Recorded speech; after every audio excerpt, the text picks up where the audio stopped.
The Rams, with so much on the line tonight, 3 playoff spots are still open in the National Football Conference, and there are 5 contenders on this final weekend of the 1984 NFL season. But the Rams know one thing, and they know it well. If they win tonight, they will be one of the 2 wild cards, and they will host the wild card game next weekend in Los Angeles. For the 49ers, well, they have locked it up long ago with the best record in pro football at 14-1, and you might say, well, why will they even play? Well, I'll put it this way. They want to keep the momentum going. They have won 8 straight. They'd like to make it 9, but maybe more importantly, if they win tonight, it will be 15 victories, and no team in the history of the NFL has ever won 15 regular season games. So they would like that little note in the NFL record book. And for your viewing pleasure tonight, there are 13 Pro Bowlers performing, 9 from the 49ers and 4 from the Rams, but I kind of think that all eyes will be focused on the incomparable Eric Dickerson from the Rams. And Eric Dickerson has been more than awesome this year. Last week with 215 yards rushing against Houston, he eased ahead of my colleague O.J. Simpson for the NFL single-season rushing record. Dickerson now has 2,007 yards for the season, and he'll be building on that tonight. Meanwhile, the 49ers will counter offensively with quarterback Joe Montana. Joe, in 6 years, has become the NFL's highest-rated quarterback in history, and he's having his finest season. He has that deft touch for the short game, and he can buy time with uncanny maneuverability for the bomb. So tonight, with much on the line, live from San Francisco, it's the Rams and 49ers.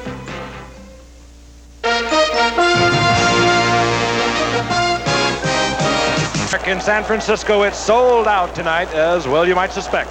This ABC Sports exclusive is being brought to you by Nissan. We're changing our name from Datsun to Nissan. Known for high-quality cars and trucks for 50 years. Datsun is now Nissan. And by light beer from Miller, everything you've always wanted in a beer and less. And by IBM and the growing family of IBM personal computers. And by RCA, from cameras to video recorders to full-spectrum televisions. RCA creates technology that excites the senses. Working with me tonight, Don Meredith and O.J. Simpson. A quick thought, guys. Don? Thank you, Frank. O.J., I'm looking forward to seeing Eric, and I think most everybody else is too, but I think something to keep in mind, the last time the Rams and the 49ers played, the 49ers beat them 33-0, held Eric to 38 yards for total rushing yardage, so they've got his number pretty well. Well, that's one of the problems that John Robinson team will have here tonight is the fact that they're not a good come-from-behind team. The 49ers are one of the fastest starting teams in football, so they're going to have to try to stay in the game in the first quarter and run Eric Dickerson as the game goes on. In that early game, I know they got so far behind, as you're talking about, so Eric didn't get to work too much, didn't get to run as much as they ordinarily do it, but so maybe that it's not so much what Eric Dickerson can do, it's Jeff Kipp. We might have to keep an eye on Jeff, see if he can keep that I think Jeff has to have a big game here tonight if they're going to win. Yeah. All right, let's go. It's going to be some fun. It should be.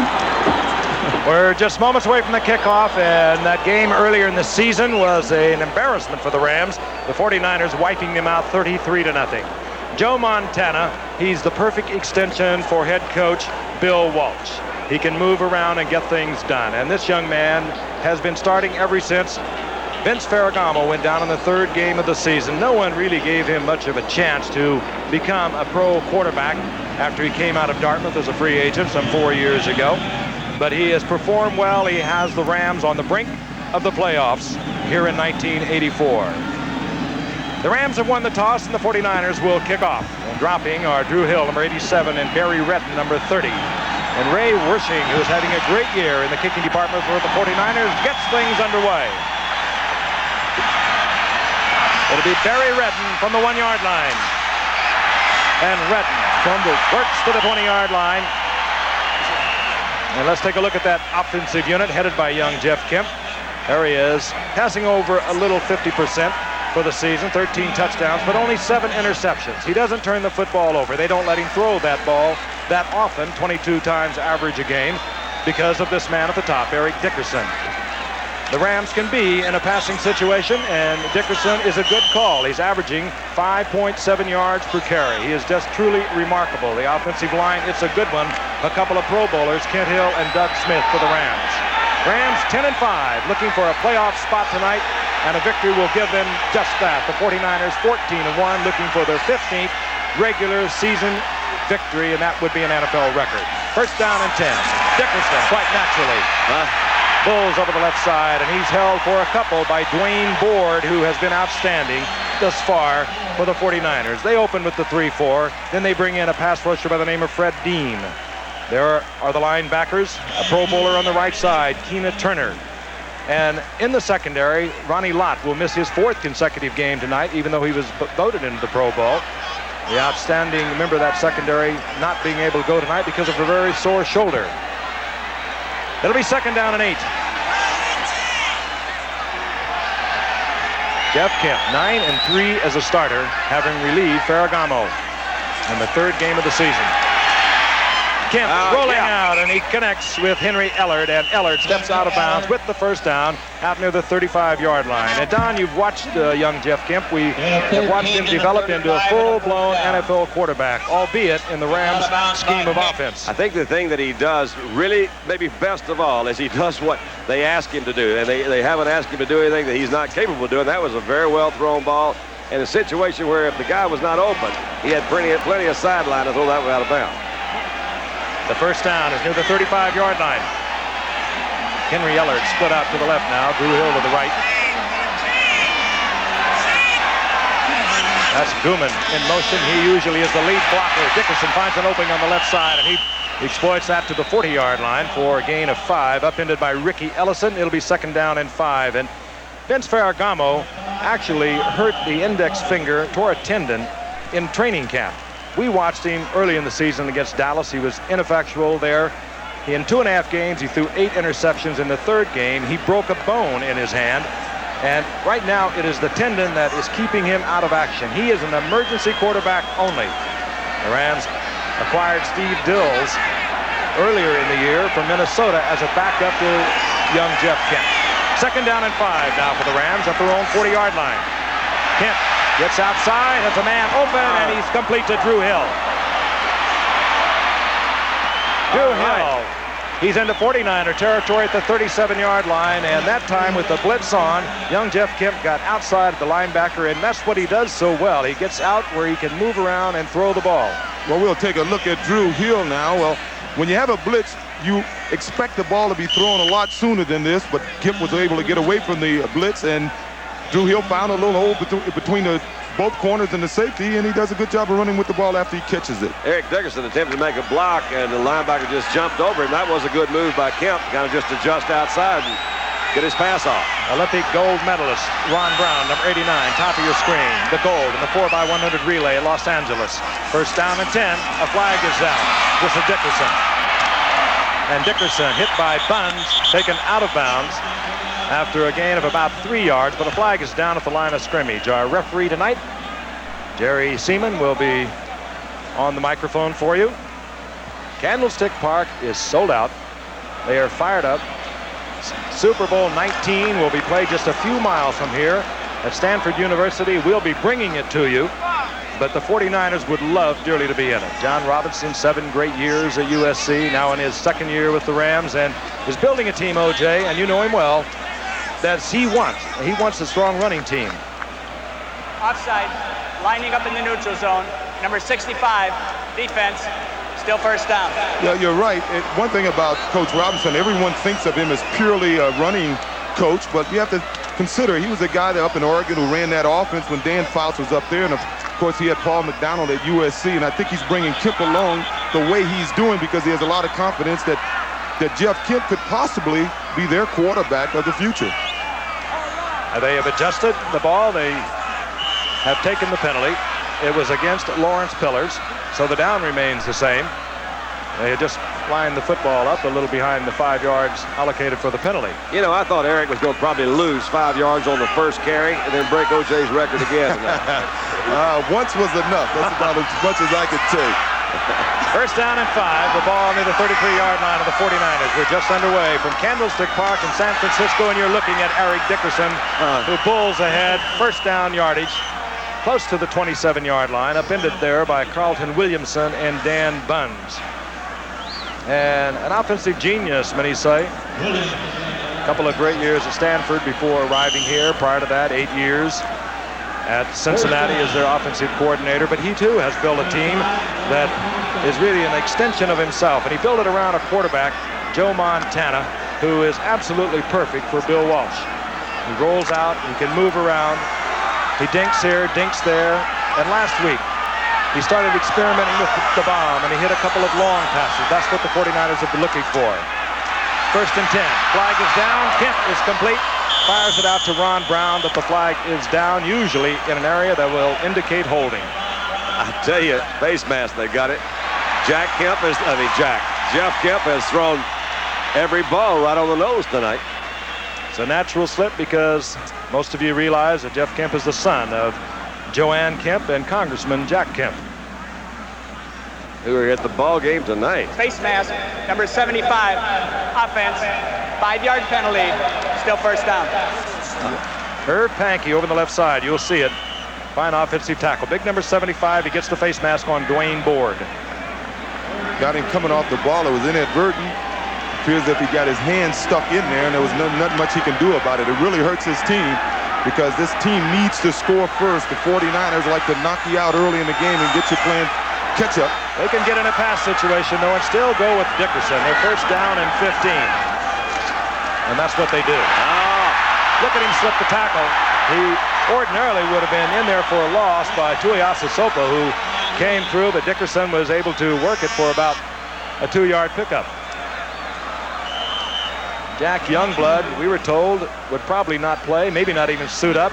He broke a string of 201 consecutive games played a week ago when, because of a sciatic nerve condition, he couldn't play, but he is going to go tonight. He's that kind of player. He must have been in bad shape last week not to play. If you recall back a few years ago when he had that fractured leg, he still played in a football game. He must have been hurting last week. I've always questioned his judgment since then. Admired his character, questioned his judgment. And Jeff Kemp, we have seen it so often, but the Rams are at the 49ers 30-yard line. They do not want to make a mistake. They have a 2nd down and 13, and that's what it'll be when we come back.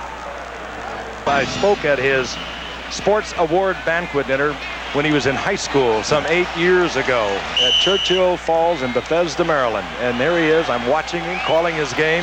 He has the Rams on the brink of a playoff position. And right now he looks over a 2nd down and long situation. The 4 men down are in for the 49ers. That means Fred Dean, pass rushing specialist, bottom of your screen, 74, will put the pressure on. And they come with Dickerson, as they often do, on pass situation.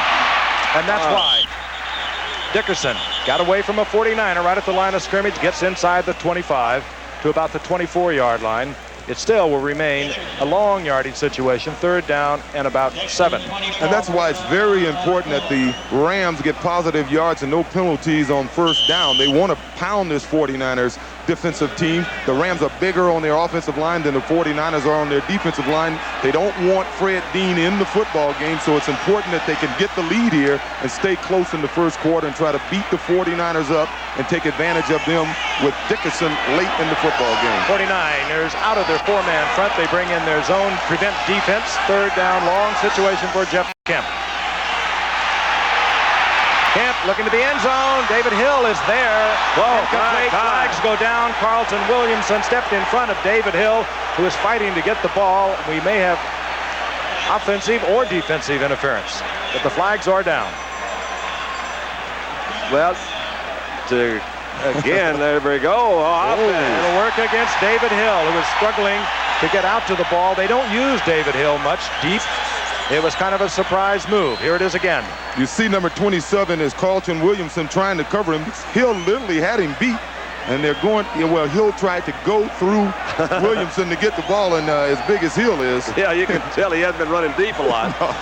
Look like a refrigerator running down there. How do you amble for a fly run? I think he got him, didn't he? Yeah. Had Jeff Kemp released that ball, put some smoke on Pass it. interference, number 81, offense, penalty decline. Hill was wide open for the moment. Kemp read it a little late, didn't get it to him, and that will bring up 4th down, and Mike Lansford will come on, 22 of 29 for the year, 13 of his last 14, long for the season, 50 yards. He is within range. Now that shows you what one face mask penalty it stopped this entire drive. 41-yard attempt as the Rams have used up nearly 4.5 minutes in the opening possession of the ball game. Mike Lansford is on.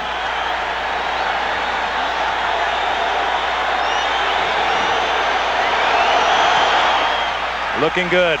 Looking good. And the Rams on the scoreboard first. 41-yard field goal, Mike Lansford. We'll be back in Candlestick Park in San Francisco in a few moments. Well, that's something else. Just a little cut on the hand, but does it hurt, Eric? Well, you think it hurts now. Wait till you get that soap on it when you get in the shower when the game's over. And tomorrow, when it gets a little stiff. Today with an Eric Dickerson, you check everything, warts and all. Lansford to kickoff. Monroe is deep, and Derek Harmon, the rookie from Cornell. But this will be Carl Monroe. It's an opening, but he can't get to it. Nice. Out to the 25-yard line, and we'll watch the 49ers offensive unit for the first time tonight. And this man, Pro Bowl once again, top-rated quarterback in the history of the NFL, passing above his career percentage this season at just under 65%. 26 touchdowns. That equals his best output ever. Wendell Tyler is having a great season. If you disregard the fact that he sometimes forgets to carry the football, Wendell Tyler has broken the 49ers single-season rushing record. He did it last week. He has 1,230 yards into tonight. On 1st and 10, and Montana will go on top. Wide open, in and out of the hands of Dwight Clark, and you don't often see Dwight Clark miss one like that. Defensively for the Rams, second against the rush in the NFC, 13th, however, against the pass. And again, as you can see, Jack Youngblood is in there. We did not expect to see him. The Rams have sorely missed George Andrews at right linebacker, one of the fine defensive linebackers for this team, eligible to come off IR with a knee injury 6 weeks ago, but they didn't bring him back today. Now you saw Ronaldo Nehemiah being a little late getting in there. Normally they like to run their plays that Bill has already laid out for him, but he dropped the ball, so they must have had to change the second play. Second down and 10. Draw play fake. Man is wide open, and it's Freddie Solomon at midfield, who's having his best season in a lot of seasons. 25-yard pickup, and the 49ers can strike so quickly. They said Skeets Nehemiah is going deep. Man, that's going to take some guys with him. So they came back under a little bit. Good play action to Wendell Tyler on the draw fake. Solomon wide open underneath Nehemiah. And Bill, go ahead. So I was going to say Bill Walsh really have these guys convinced. In his offense, there's always going to be somebody wide open. Just inside Ram territory, the 49ers down 3-0. Wendell Tyler, and he's hit in the middle by Greg Meisner, the nose tackle for the Rams. And the Rams have got on the scoreboard first, and it's kind of an unusual statistic with the 49ers. In 13 of their previous games, and they are 14-1, they were the team that scored first. And you mentioned something, OJ, during our commercial break. They're a different team when the other team scores against them. Well, they believe they should be on that scoreboard first, and Bill Walsh's history is always, even at Stanford, that they're big in the first quarter. And flags go down. Like Randy Cross may have adjusted his stance. False start prior to the snap. Number 51. Yep. Offense, still second down. Randy Cross, and that will back the 49ers up 5 yards. And keep in mind what that did to the offensive drive of the Rams, that face mask. They had a 1st and 5 face mask, and they wound up with a 1st and 15 and had to settle for 3 points. Of course, Bill's offense is more suited to trying to get these 15 yards than John Robinson in his Rams system. Second down, 15. The ball just inside the 49ers 46. Montana looks downfield, dumps it off to Roger Craig, the leading receiver for the 49ers, and Craig gets back to the original line of scrimmage, +2. And it will bring up a 3rd down and 8 as Gary Green was there defensively for the Rams. Wasn't that one dropped in there in a nice shape, just right over the shoulder, right where it had to be. They said that little swing pass, it looked simple. I think Joe Montana throws it better than any quarterback in football. I think it's one of the most difficult ones to throw because you're not used to throwing that one, and you have to adjust the speed running at a different angle. 49ers at the Rams 47-yard line, 3rd down and 8. Roger Craig, that was his 67th reception this year for the 49ers. He works out of the backfield again. Montana looks upfield, hits Solomon, look out. Goodbye. Solomon takes it in, 47-yard touchdown. I think that should be some type of flag there. For Solomon, his 10th touchdown of the season. He's having a superb year, and this is 10th season. The 49ers, they can strike quickly from any point on the field. It was at least elephant okay, I'll tell you that, because he hit him right on the nose. Look at that throw. As you can see, it looked like Solomon was trying to run an out pattern, and because defense had shifted over there, he had the option to run it to a post, and he got open. But many of the 49ers pass patterns give the receiver the option. For the conversion, Ray Wersching. That is his 55th consecutive conversion. That has been good. He's one away from an NFL record for the season. We'll be back at Candlestick Park in just a moment. Defensive tackle. Merlin Olsen practically defined the position. He was lightning quick for someone so big, devastatingly strong for someone so smart. He was a defensive zone all by himself, catching runners and quarterbacks as one of the fearsome foursome, the official collector for the Los Angeles Rams. 37-yard touchdown. So much on the line tonight, not only for the Rams trying to get into the playoffs. The Rams will clinch that spot tonight, and if the Rams win, the Giants could clinch the other spot with a win over the Saints tomorrow afternoon. And now if the Rams lose tonight, the teams which would benefit the most are, of course, the Cowboys and the Redskins. The Cowboys would then be able to clinch a wild card spot with a victory at Miami on Monday, and the Redskins would be virtually assured of at least a wild card spot. They'd have to lose to the Cardinals by something like 50 points. What in the world is this? The ball fell right as Ray Wersching. Just as he was approaching it. I know they're going to bring that back. That's what you call a whiff. It was Bill Ring hustling down there, however, to cover it. Now, I'll tell you, I've seen a lot of things. I don't think I've ever seen that. I don't think I have either, but I'll tell you, Norwood Van, linebacker for the Rams, scooped that baby up with one hand, and he was on his way. He was heading north. It was not kicked. Bill re-kicked. Oh, come on. You're teasing. Watch this. Watch the ball. Ooh. You know, that could hurt his leg, really. When that ball is pulled away, I've always told kids when the holder should never tease the kicker on a field goal or a conversion attempt, because if he pulls that ball away, it may look and sound like it's going to be funny, but you can really tear that leg up. That's a good point. How many kids have you seen do that? How many times did you do that? All right, kick it and pull it away. Kids play around doing it. It really is true. dangerous. Set to go once again. Basically, the Giants are pulling for the Rams tonight. The Cowboys are pulling for the 49ers. Barry Redden at the 1-yard line. And Redden is hammered over the 20-yard line, where it'll be first down and 10. Let's go back to Freddie Solomon's 47-yard touchdown. The Rams in a zone defense all the way. Gary Green, number 27, is on him, but look at number 22.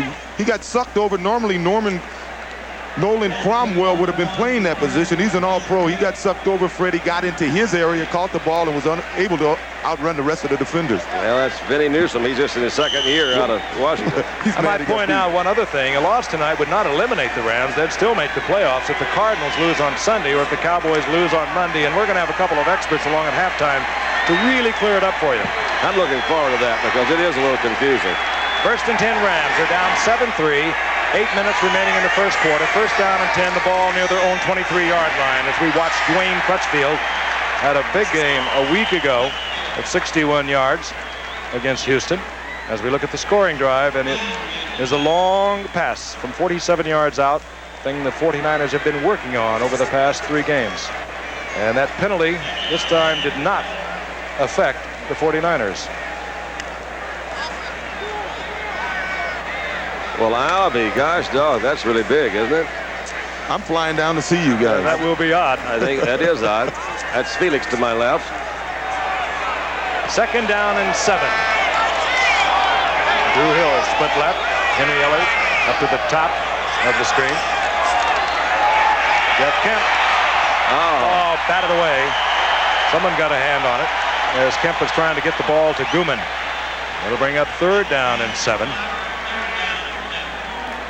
And Jeff Kemp set a lot of records up at Dartmouth.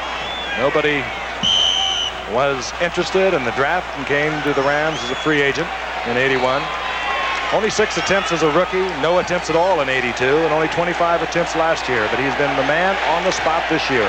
And I hope we get an opportunity to see him throw an up pattern because he has a strong arm. Ronnie Lott has come in the game defensively for the 49ers as they have the pass situation. It's a Dickerson, a draw play, however, sniffed out by the 49ers, and it was a good defensive play by Jeff Stover over in the left side. Fourth down, and the Rams will have to punt. Actually, that was Fred Dean dropping back in sort of a spy situation. He came across the middle, and he really tagged him. That was in that passing situation where he tricked him. He didn't rush the passer. He fell back like a linebacker. Dana McLemore, he is a dangerous return man. had a 79-yard touchdown.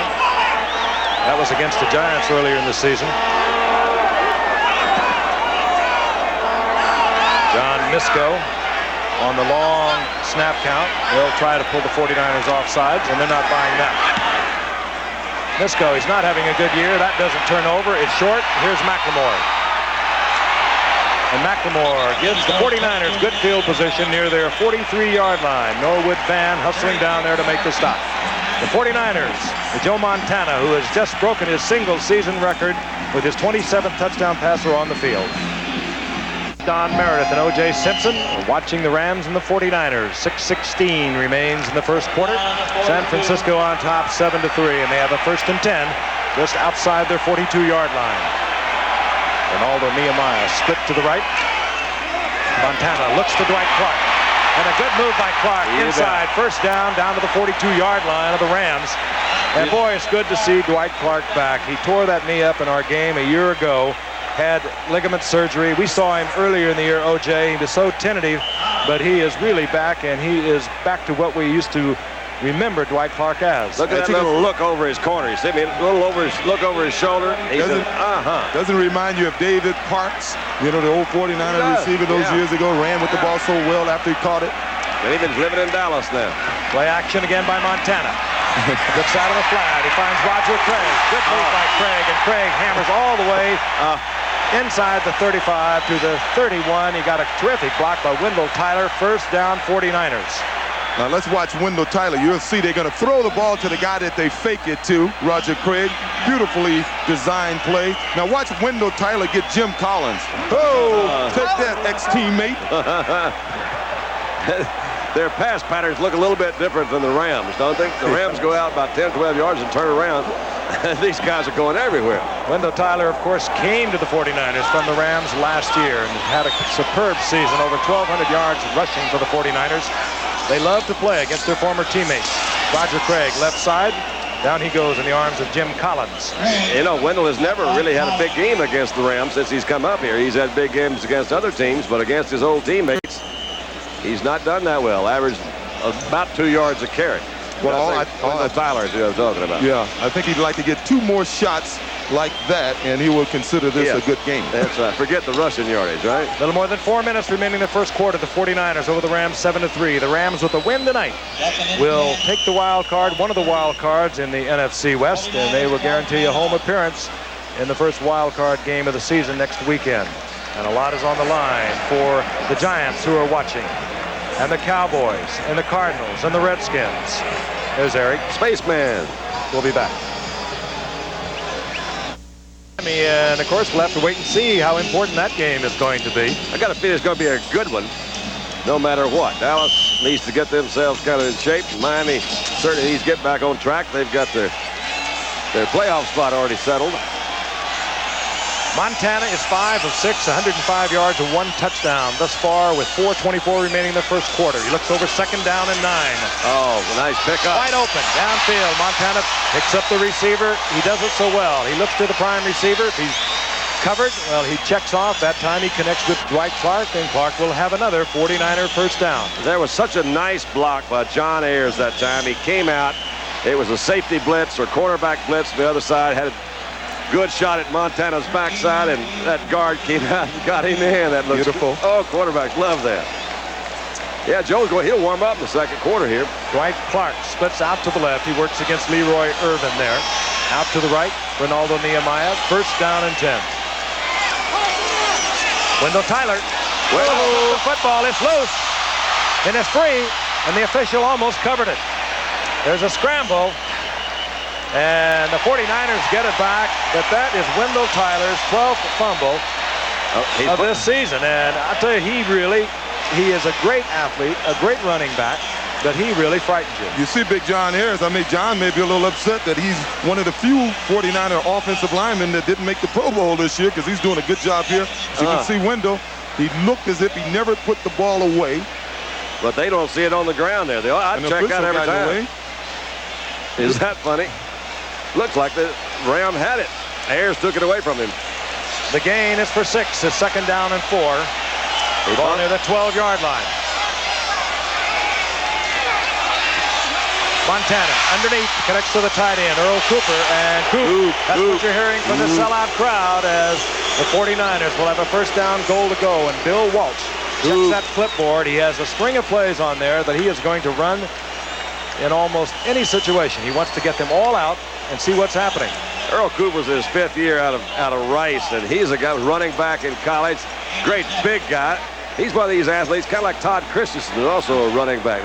We got to find a place for this guy to play. First down, goal to go. The ball inside the 5-yard line. Russ Francis checks in. Another tight end for the 49ers. Roger Craig, left side. Craig hammering down to the 2-yard line.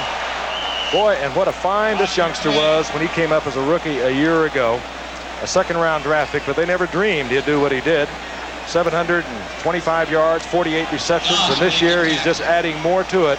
They got Wendell Tyler last year from the Rams, and they got Roger Craig, and that changed the whole dimension of their offense. I think Roger Craig is probably the most underrated member of this offensive unit. Not only does he run hard in situations like this, but he's one of the better broken field runners in the league. And he blocks.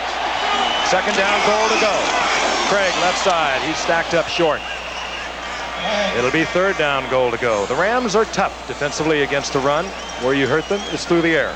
The 49ers are not that good inside the 20. I saw a stat on that. Of course, they're good most everywhere, but they're not as good as some other teams as putting that ball in the end zone when they get inside the 20. But they put so many balls in the end zone outside the 20. You're right. I knew when I got into that one. Freddie Solomon do a few minutes ago. 49ers thus far, 125 yards passing, 9 yards rushing. Third down, goal to go. Montana rolling out, looking for the receiver, Cooper. And he finds Earl Cooper. Touchdown 49ers. Play action froze. The Rams, they were expecting the surge up the middle, and Montana, he hides it so well. Cooper was just able to get off the line of scrimmage. He was almost held up. The 49ers extend their lead with 58 seconds remaining in the first quarter.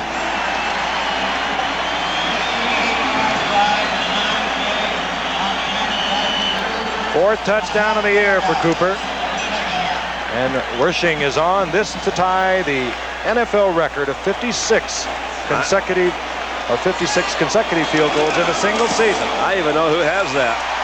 Old Cowboy, teammate of yours, Don. And he just did. Danny Villanueva, 1966.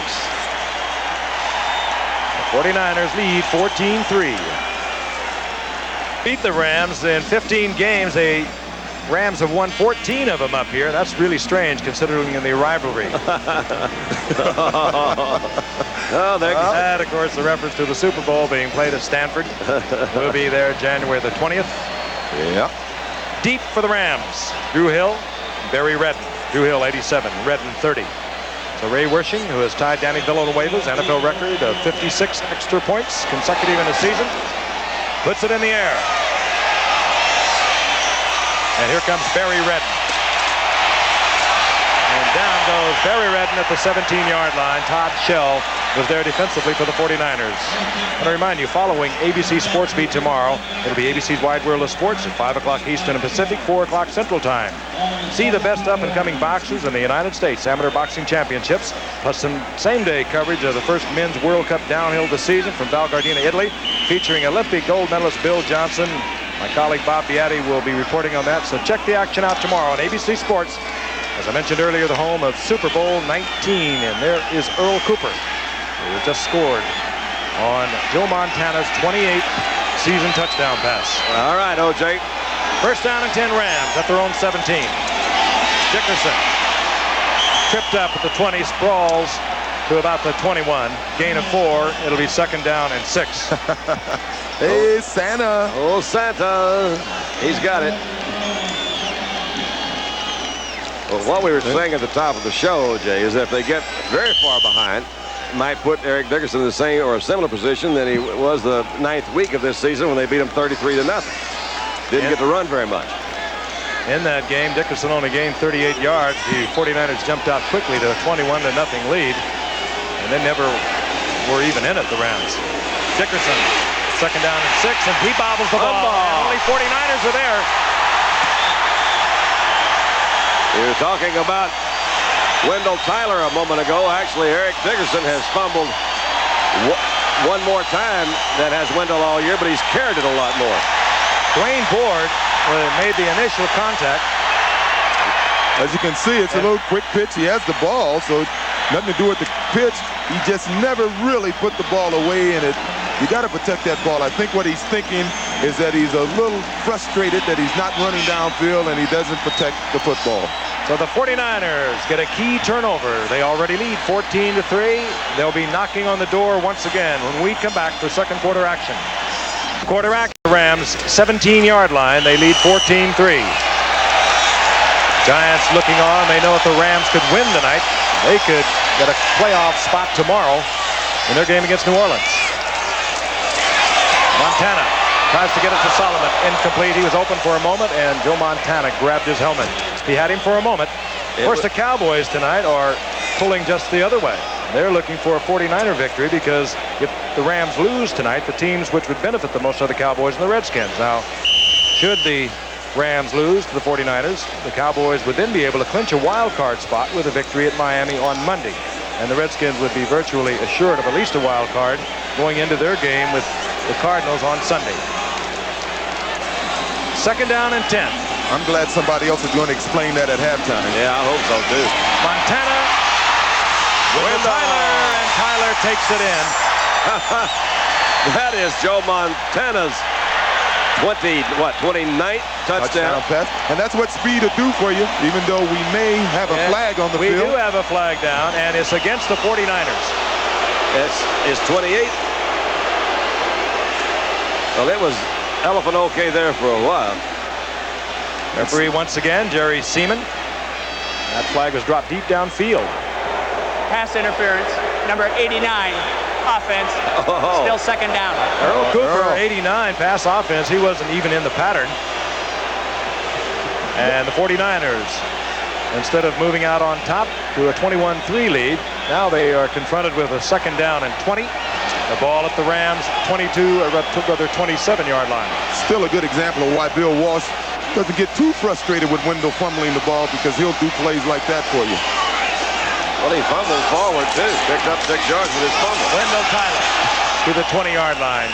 And over in that right side, Randy Cross and Keith Vonhorst, the Pro Bowler this season. They thought he should have been for many years. Now in his 11th season, but Vonhorst just driving against the defensive unit over in the left side of the Rams and making a big hole for Wendell Tyler. But he leaves Montana in the offensive unit with a third down and 13. By the way, we'll be bringing you that Pro Bowl January the 27th from Honolulu. Roger Craig, single setback. Montana looking for Tyler, and off his fingertips he was there. Trying to get the coverage was Vince Newsom, but Tyler had broken off, was open, and once again Montana realizes he should have had that one in there. Realize how much time Montana's getting to throw out there tonight? They really haven't come close to him all night. Well, Jack Youngblood is their best pass rusher, and he's working with a handicap. He has that bad back, which kept him out of the game last week. Great year for Ray Wersching. A lot of complaints here in the 49er area that he should have been the Pro Bowl kicker rather than Jan Stenerud. Wersching 24-33. Set a career high record for himself early in the season. This from 38 yards. He is now 25 of 34 on the season. The leading scorer in the NFL, Ray Wersching, and the 49ers are pouring it on. Francisco, the weather has been beautiful here for the past few days. I'd like to point out a Ram loss tonight would not eliminate the Rams. They'll still make the playoffs if the Cardinals should lose on Sunday to Washington, or if the Cowboys lose on Monday. So things aren't that desperate, but they'd like to end it tonight, but they are in trouble. Ray Wersching puts it in the air, and Barry Redden takes it at the 6. And Redden out over the 30-yard line, where it'll be 1st and 10 for the Rams. And again, we'll have some experts in to comment on the playoff situation. At halftime, we'll be presenting ABC's Wide World of Sports Athlete of the Year. And of course, controversy continues to reign supreme in the Philadelphia area, with the threat of the Philadelphia Eagles perhaps moving on to Phoenix. We'll be discussing that and updating you on that situation. You're going to love halftime tonight. This is a good one. I'm looking forward to it. Rams, they're not a comeback team, and they trail 17-3.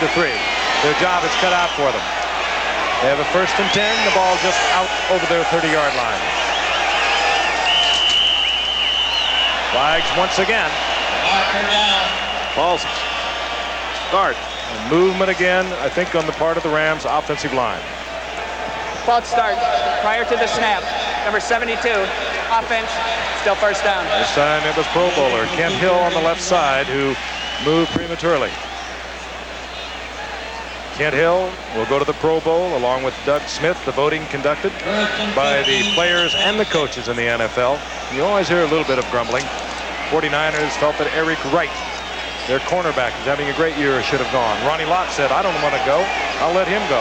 The NFL said, if you can play, you're going, Ronnie Lott. 1st and 15. Dickerson drops it again. It's free. The Rams, however, cover. Yeah, I hope they did anyway, for the Rams' sake. I think what's happening, as I said earlier, Eric is getting a little frustrated. He's trying to make something happen, and when you're trying to a little too hard, you find things like this will happen to you. As you can see, he never put the ball away. He's just trying a little too hard at this point. We made light of an injury of his hand. I don't assume that has anything to do. We didn't get a report there, but maybe his right hand. He had it in his right hand and dropped it. Covered by the Rams. Loss of a couple on that. It'll be 2nd down and 17. Dickerson now has been held to 25 yards in 9 attempts. As each yard that he negotiates adds to his single-season rushing record. Oh, if Houston could play defense. Like the 49ers. Ifs and buts were canned in nuts. It'd still be in the record book. Jeff Kemp under a lot of pressure. He can do that well. Good athlete. Wide open downfield. It's Ron Brown who worked his way into an open area. Yeah, that's Jeff fun. Kemp bought some time getting away from the 49ers rush and then looked like he might be going to turn it upfield. That uncovered Ron Brown. 1st down for the Rams inside the 43 of the 49ers. I don't care what anybody says. He's trying to throw this ball to Eric Dickerson, and Ron Brown, I think, surprised him. Watch this. You'll see Eric Dickerson going down the sideline. This is something Jeff Kemp does well, scramble. Eric thought he overthrew him. That's funny territory deep downfield for Eric Dickerson. He usually has the ball in his hand when he gets into that area. 1st down Rams. They need a big one. Newman in motion. He's got him. Wide open. Ron Brown was wide open in the gap. And in between Eric Wright and the cornerback on the right side, and just overthrown. Yeah, Jeff Fuller over there playing corner. He broke so quickly. He was really wide open there. Well, the safety had deep zone, and he's given Ron Brown maybe, well, I wouldn't even say maybe, I think probably the fastest man in the NFL. You have to give him some room. Ron Brown was a good football player as well as an Olympic gold medalist this past summer in the 4x100 in Los Angeles. He played at Arizona State 3 years as a defensive back. Dickerson. There's Eric. There's Eric. Eric the Great. There's Eric. And Dickerson. Is that pretty? About the 27-yard line. 1st down Rams. Dwight Hicks took him out of bounds. Oh boy, you want to see one of the greatest ever. Watch this. He goes through the hole, and here's way he's so dangerous, because you just can't arm tackle this man. Now you'll see an all-pro safety comes up. Carlton Williamson, he just stiff arms him away. Another all-pro right there, Dwight Hicks, he just stiff arms him away. You know, I wasn't going to bring it up, but he came in tonight, O.J., needing 104 yards to eclipse your season's record for combined yardage, receiving and rushing. O.J. doesn't care about records. Yeah. 1st and 10 Rams. Dickerson. Dickerson doing his thing back against the grain. He does it as well as anyone I've ever seen, O.J. Yes, and as you can see, that their whole system is geared to that. And Dickerson, I talked to him today, and he said the one thing he looks for when he gets the ball is the secondary guys rushing to the outside so he can cut behind them. He has so much speed, they know they have to get out there, so he takes advantage of that and cuts back. You know, the thing that is truly remarkable, the 2007 coming into tonight, but you go back a year ago, 1,808 yards as a rookie. Now that's over 2 miles, and considering that he is being hammered on an average of every 5 yards by 6'5", 260-pounders, well, you talk about durability. He is really something. We're putting a lot of emphasis has been on Jim Brown's record. an old record at 12,000 yards. The way Dickerson is going in 6 years, he'll have the record. But can you imagine running into somebody real hard every 5 yards along those miles that he's been running? A whole lot of folks trying to prevent you from doing just what he does. Well, when Jackie Slater is in the lineup, he has 5 of his 6 offensive linemen, counting the tight end, are current or former All-Pros. So he has the guys up front to do the job for him also. First down Rams inside the 17 of the 49ers. They need one here. Beautiful play. They come back with Crutchfield. They fake to Dickerson, and Crutchfield back against the grain, the flow of the defense, and he pops it down inside the 5-yard line. It'll be first down, goal to go, Rams. Don, you talked about the 49ers passing game being a sophisticated-looking passing game. Well, that was a sophisticated running play right there. It's definitely 2 different philosophies at work, aren't they? I'll tell you another thing about Dickerson. They faked the ball to him. The entire 49er defense moved to what they thought would be the point of attack.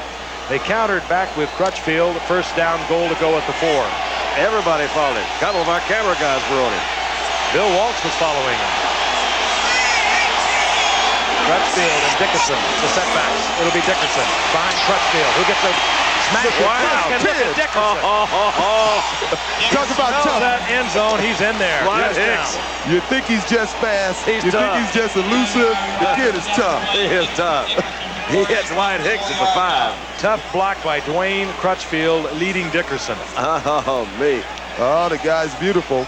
As you can see, there's not much happening over here. His offensive line, they do a good job of not allowing too much penetration, and this is what it's all about. Not only did he take on the defender, he still thought about getting in the end zone. Most guys would just want to deliver the blow and go down. He thought about getting the ball in the end zone. Mike Lansford for the conversion. Steve Dills will place it down. So the Rams have to feel good about that. And they draw closer. They trail San Francisco 17-10. We'll be back in San Francisco in a moment. And he is so tough when he's down near the goal line. Eric Dickerson now with 55 yards on the night. Deep for the 49ers. Carl Monroe, number 32. Only 5'8". They're guessing. They're trying to confuse Mike Lansford. The 49ers want Carl Monroe to get the football. And now they'll split up. And hopefully Carl Monroe, who has probably been instructed to kick it to the rookie Darrell Harmon, will kick it to Carl Monroe. At least that's what the 49ers are thinking. And they get their wish. Carl Monroe. And he is taken out the 17-yard line. Let's pause 5 seconds now and allow our stations to identify themselves. KGO TV, Channel 7, San Francisco. And if you've just joined us at Candlestick Park in San Francisco, an important game for the Rams tonight. They can clinch one of the NFC's wild cards with a victory over the 49ers. They scored first with a field goal. Then Montana came back with a couple of touchdown passes, one to Solomon, one to Earl Cooper, the tight end. Wersching made it 17-3 with a 38-yard field goal. It looked like it was going to be a rout. The Rams pulled it together, and they have just scored with Eric Dickerson taking it in from 4 yards out. The score, the 49ers 17, the Rams 10. First and 10, the 49ers near their 18-yard line. Gosh, they just... Trying to get deep to Freddie Solomon once again, who has scored from 47 yards out already tonight. Gary Green, a former Pro Bowler from Kansas City, acquired in the offseason, was there defensively for the Rams. Scoring drive once again. And this really has to pull them back together, I think, guys.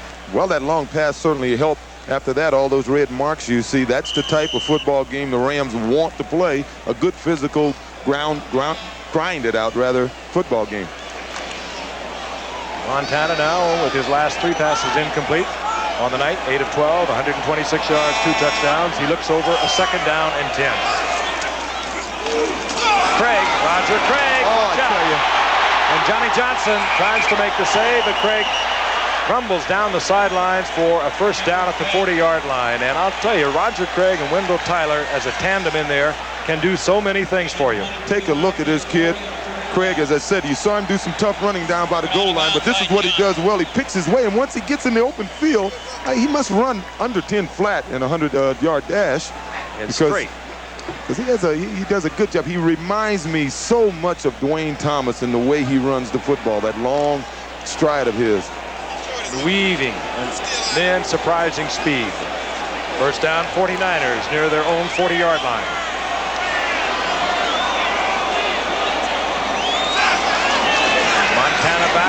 looks downfield, dumps it to Craig. Craig uses his bulk, 222 pounds. Runs into a Ram defensive linebacker, Mel Owens, carries him for a yard or 2. It'll be 2nd down and 5. 49ers will always get positive yards on that play because Joe Ferguson throws that ball so perfectly that the back never has to stop.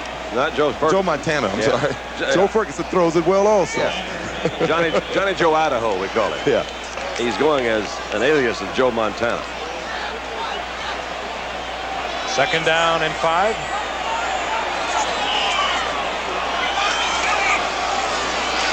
Boom. Tyler, and he's piled up. He'll lose a couple of yards. Charlie DeJournay defensively. Great penetration in there by the linebacker, Mike Wilcher, that came in, kind of threw their blocking off a little. Well, they obviously they were tipped off on the play because they were slanting the right direction, and somebody must be leaning on that offensive line. 3rd down and 8. Loss on the play. Look at that average, 64% on 3rd and 8 for the 49ers and 34% average for the NFL. These guys are hot. They should try to stay in 3rd and 8 situations.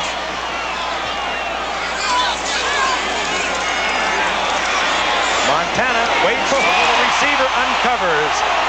The ball is loose.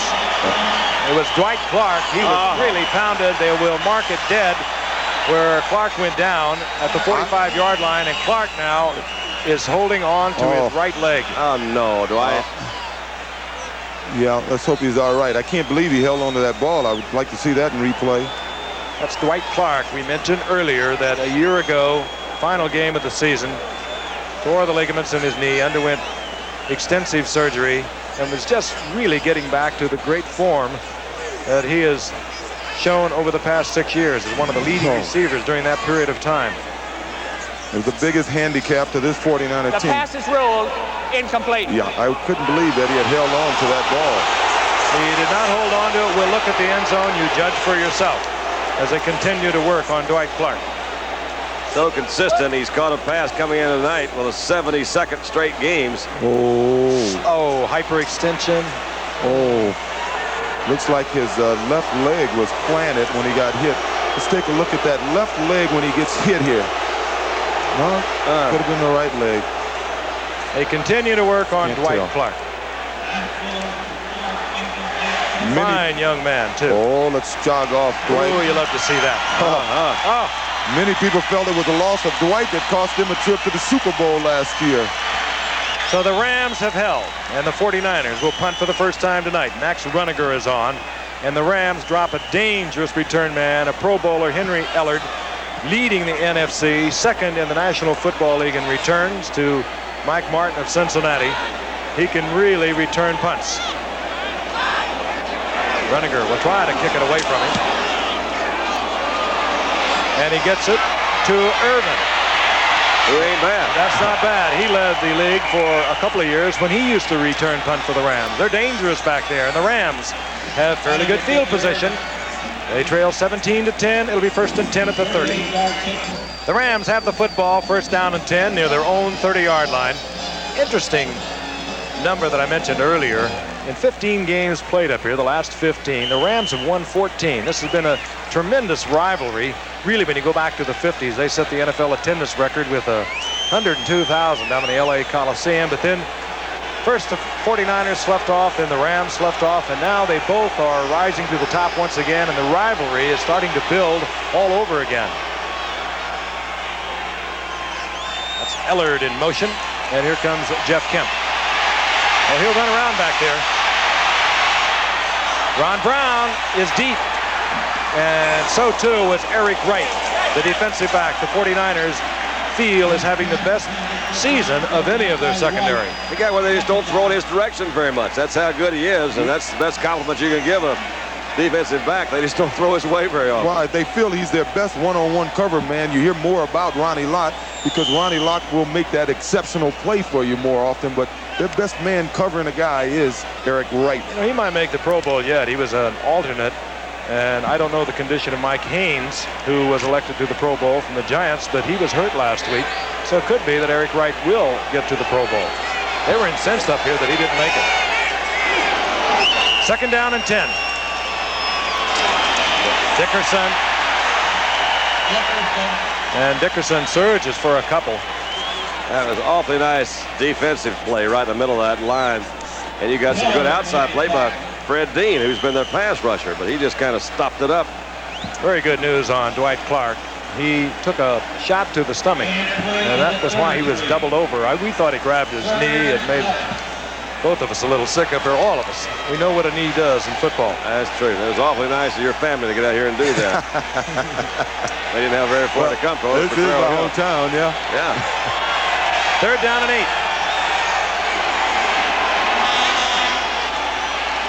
Kemp back. Looking for David Hill. David Hill is there, and he'll have the first down. Good throw. At the 41-yard line, and they're using the big man off the line of scrimmage, much as the Detroit Lions used to use him. And he was a fine receiver there for many years, but he has really been mostly a blocker for the Rams. For Eric Dickerson. Watch Keena Turner here, OJ, to the left of your screen, 58. He jumps over Eric Dickerson, comes back in, and look at that ball. That's tightly thrown right there on the line.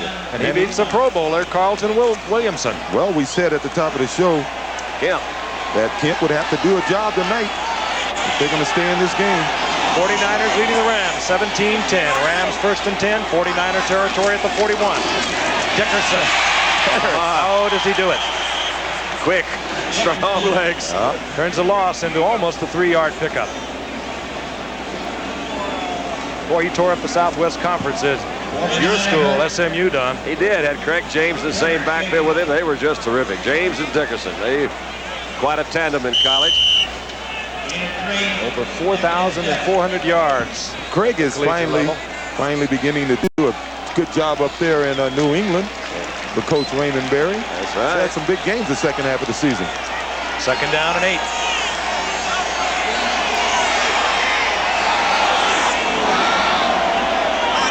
Newman in motion. Play action to Dickerson. Jeff Kemp running for his life, and there's Fred Dean chasing him. And Jeff Kemp short of the first down, and there's going to be a late hit. I do believe. Kemp went out of bounds, and the flag followed him. Well, personal foul against the 49ers. That will be a Ram first down. Let's take a look at the hit. The question is, was he out of bounds? Or was he intending to go out of bounds? Let's see. It looks like he's trying to stay in bounds. There's Williamson. Well, he was definitely out of bounds when he hit him. Against Carlton Williamson, naturally the partisan crowd does not appreciate the call, and the Rams will be inside the 20, 1st down and 10. They love the referees up here, don't they? That's the first. That's the first time I've seen that one. The Zebras. Nobody loves the Zebras. They work so hard. And they do a good job. Yeah.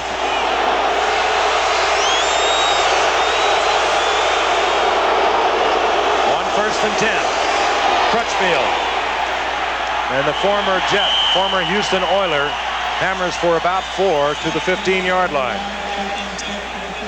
Abolish bad calls. Well, that's good. I think we should abolish bad calls. We like to find a way.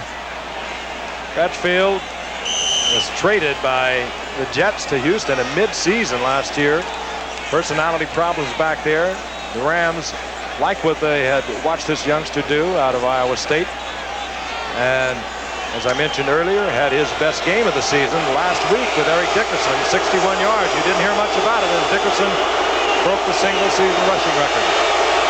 They're still incensed about that call. 2nd and 6. Dickerson turns back and runs into a violent collision there.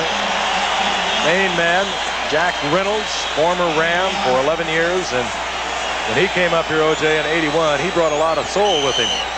Yes, he did. He not only brought his spirit on the football field, he brought a knowledge with him. He played down with the Rams. He played in that defense. And they were the type of defense that was playing that specially. You know, they played those specialists in situation defense, and he really brought that up here to San Francisco, that situation defense, and they played as well as anyone. 3rd down and 4. Kemp getting outside of Buns. Fires into the end zone looking for Dave Hill. Carlton Williamson was all over him, but Jeff Kemp really had no option. He had to let it go, and he threw it well and avoided the interception. He gave Hill an impossible, but yet an opportunity to catch the ball, but he did avoid the interception, and we'll see the field goal unit. Tell you, if the Rams can keep this game close, they'll wear down this 49er defense, and in the fourth quarter, if they're in the football game, I think they'll be, I would have to say they'll be favored to win it because they wear teams down, and Eric Dickerson averages over 8 yards a carry in the fourth quarter. Now that is an amazing stat. I can't believe that. This is Mike Lansford to bring it to within 4 from 30 yards out.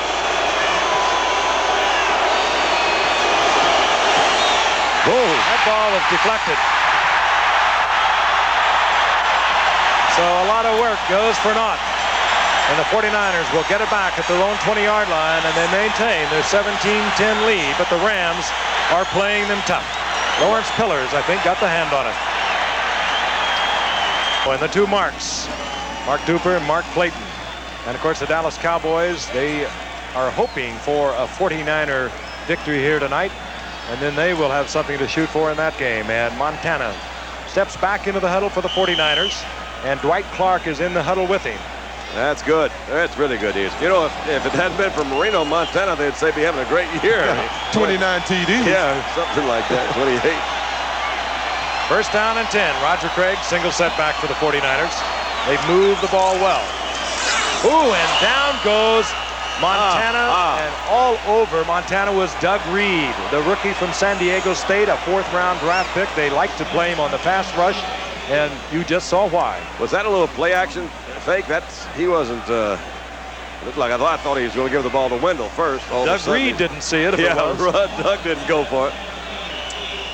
There is a loss of 5. It'll be second down and 15. The Rams toughening up. It was 17-3 at one point. And the 49ers love to blow you away early, but this game has toughened. Craig, single setback. Montana. And Montana gets a downfield. Good defensive play by Gary Green. You saw why he was all-pro several times at Kansas City as he timed it beautifully just as the ball arrived to Freddie Solomon. Well, let's take a look at the end of this play, but it appears as if the Rams are beginning to time up these 49er receivers, and the only way, perfect timing, he may have gotten there a fraction too soon. I think he got there a fraction too soon. That's perfect timing if they don't call it. Yeah. I think the only way the 49ers can get them out of that is to throw a couple of ups and get those guys in a back pedal. Third down and long for Montana. Blitz is on, and Montana goes down at the 6-yard line. The blitz was on Mike Wilcher, who is filling in for an injured George Andrews, second-year man out of North Carolina. He gets the sack. Well, he was trying to hit Freddie Solomon, who was running it up. Freddie was throwing a number of moves on his man and took a little too long. We have a different football game than we had in the first quarter. Henry Eller drops back. Dangerous return man. We've told you about him. Leading the NFC in returns. Had an 83-yard touchdown return against the Giants earlier. That's a poor kick by Runniger, but it does take a 49er bounce, and Ellard will not have an opportunity. Ellard, Rams will have it near their own 40-yard line, first and 10. Now, remaining in the first half, it's the 49ers over the Rams, 17-10. The Rams, however, good field position. The ball up near their 40-yard line. Rams, of course, with a victory tonight, will clinch a wild card playoff, and they will play at home next weekend. They would love not to have to depend on anyone this weekend, although they have many other options that could get them into the playoffs. Dickerson on first and 10. Just sheer strength. Out close to the 45, gain of 4, second down and 6, and let's take a look at the playoff picture. Should the Rams win? If they defeat the 49ers, the Rams would clinch that wild card that I mentioned a moment ago, and the Giants, tomorrow, playing on Saturday, could also clinch a wild card with a win over the Saints. And if the 49ers defeat the Rams, unless the Redskins lose to the Cards by 44 points, the Redskins can clinch a playoff spot. And the Cowboys then can clinch a wild card with a win over the Dolphins. We'll bring you that game Monday night from Miami. Second down and 6. Dickerson once again. Just remarkable. That's his trouble. Good open field tackle by Eric Wright. And Dickerson, I don't believe it, gets to the 33-yard line on a 23-yard pickup. You take it. He's got it revved up. These counter plays they're running are designed to go off tackle, but what Eric is doing is cutting back against the pursuit, and he does. Look at that. Oh, you can't do it much better than that. That's just about as good as it gets. By mortals.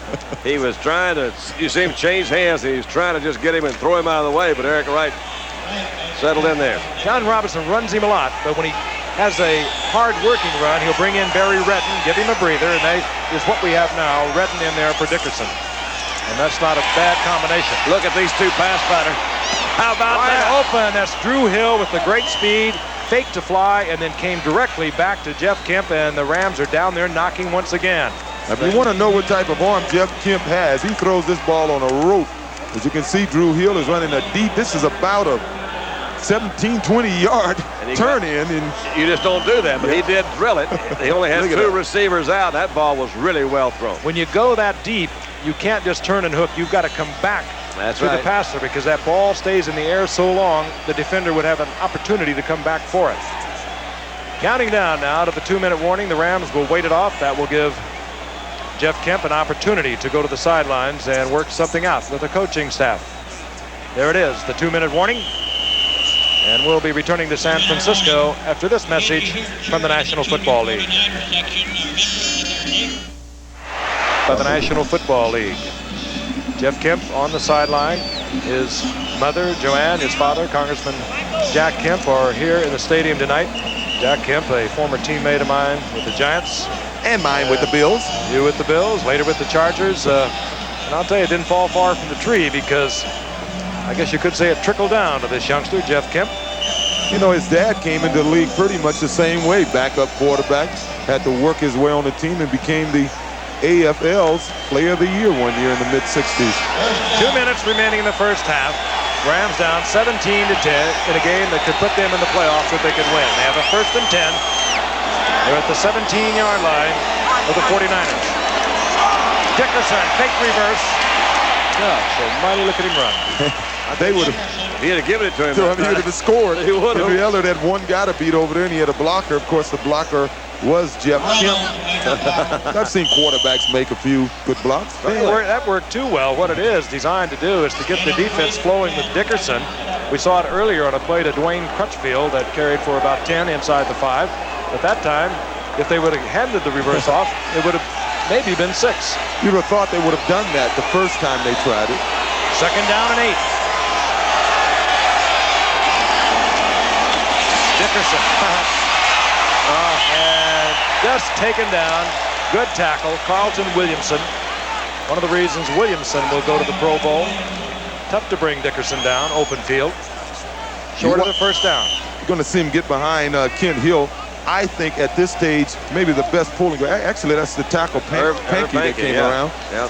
But I was going to say Kent Hill, I think, is the best pulling guard in football today. With all due respects to you, Reggie McKenzie. Guy's a little younger. One of the reasons this guy is getting all the yards that he's getting an excellent offensive line. Less than 1 minute remaining in the half. Rams with a pair of timeouts. Oh, boy. 3rd down and short, and there's movement. That's Bill Bain. That hurt him right there. Bill Bain on the right side is having a great year. He really is. False start. Prior to the snap, number 62, offense, still 3rd down. That's Coach Robinson's pick is the guy who's made the biggest contribution to the team is Bill Bain. Well, he's a credit to perseverance, too, Don. That's right. Been around 10 years and really became a starter only last year. There he is. Had to fight his weight problem.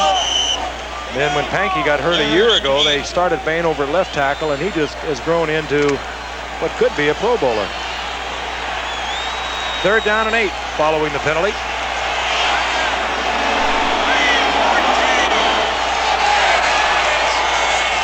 David Hill in motion. Dickerson will follow it. The 49ers, fine defensive play.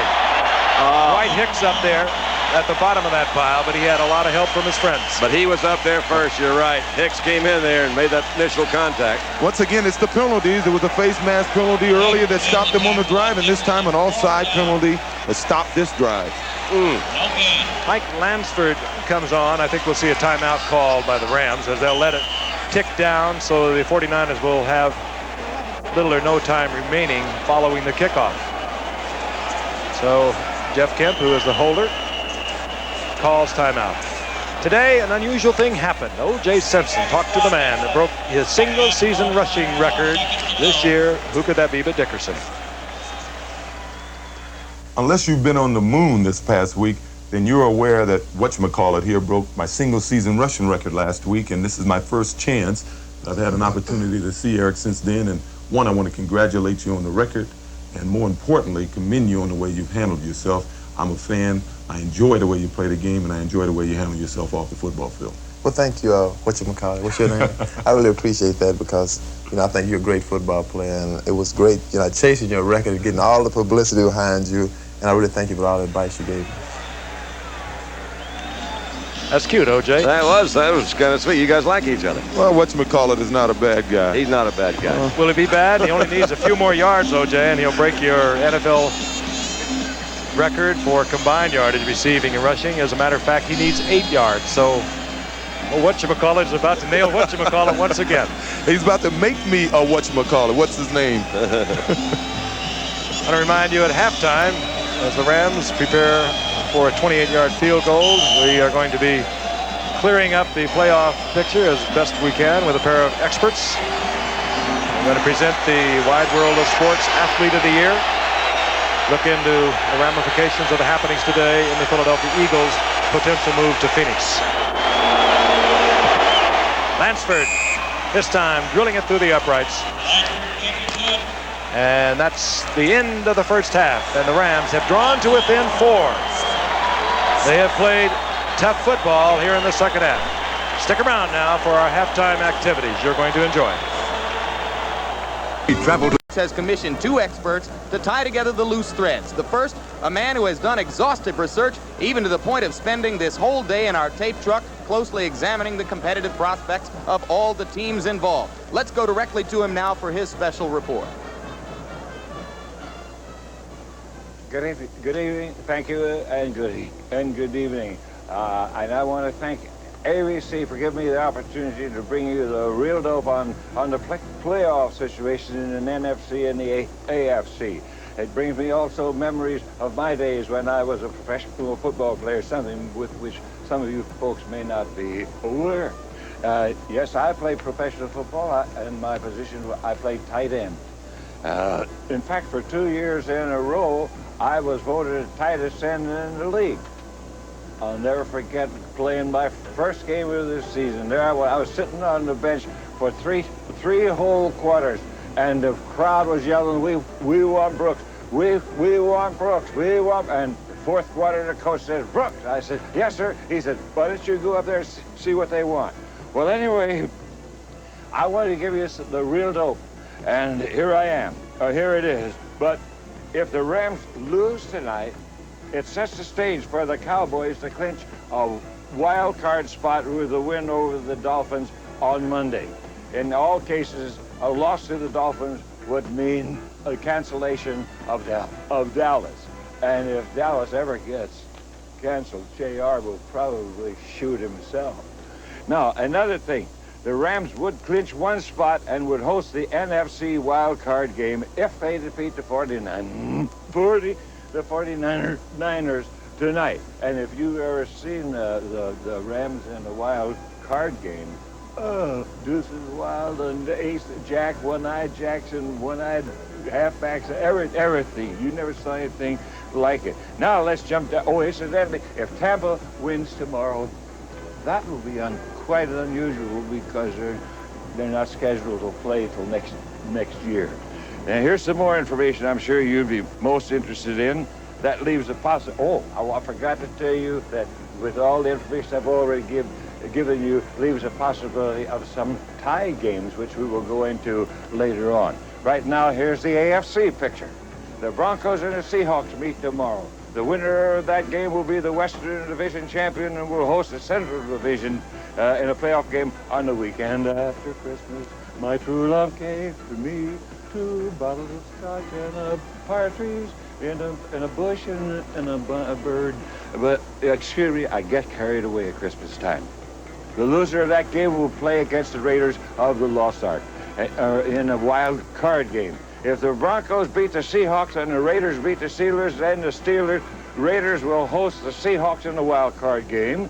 Otherwise, the Raiders will play on the road. And my friends, with traffic the way it is on the road today, somebody could get hurt, especially.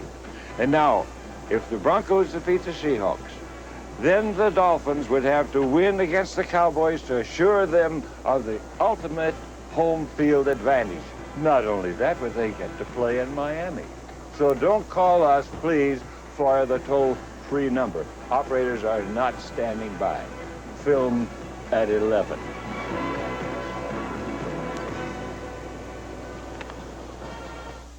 Candlestick Park in San Francisco. We recognize that some of you may still have questions about how the pairings evolve in the series of games leading up to the Super Bowl. Here now, from the second of our specially commissioned experts, is the last word. The AFC playoff picture.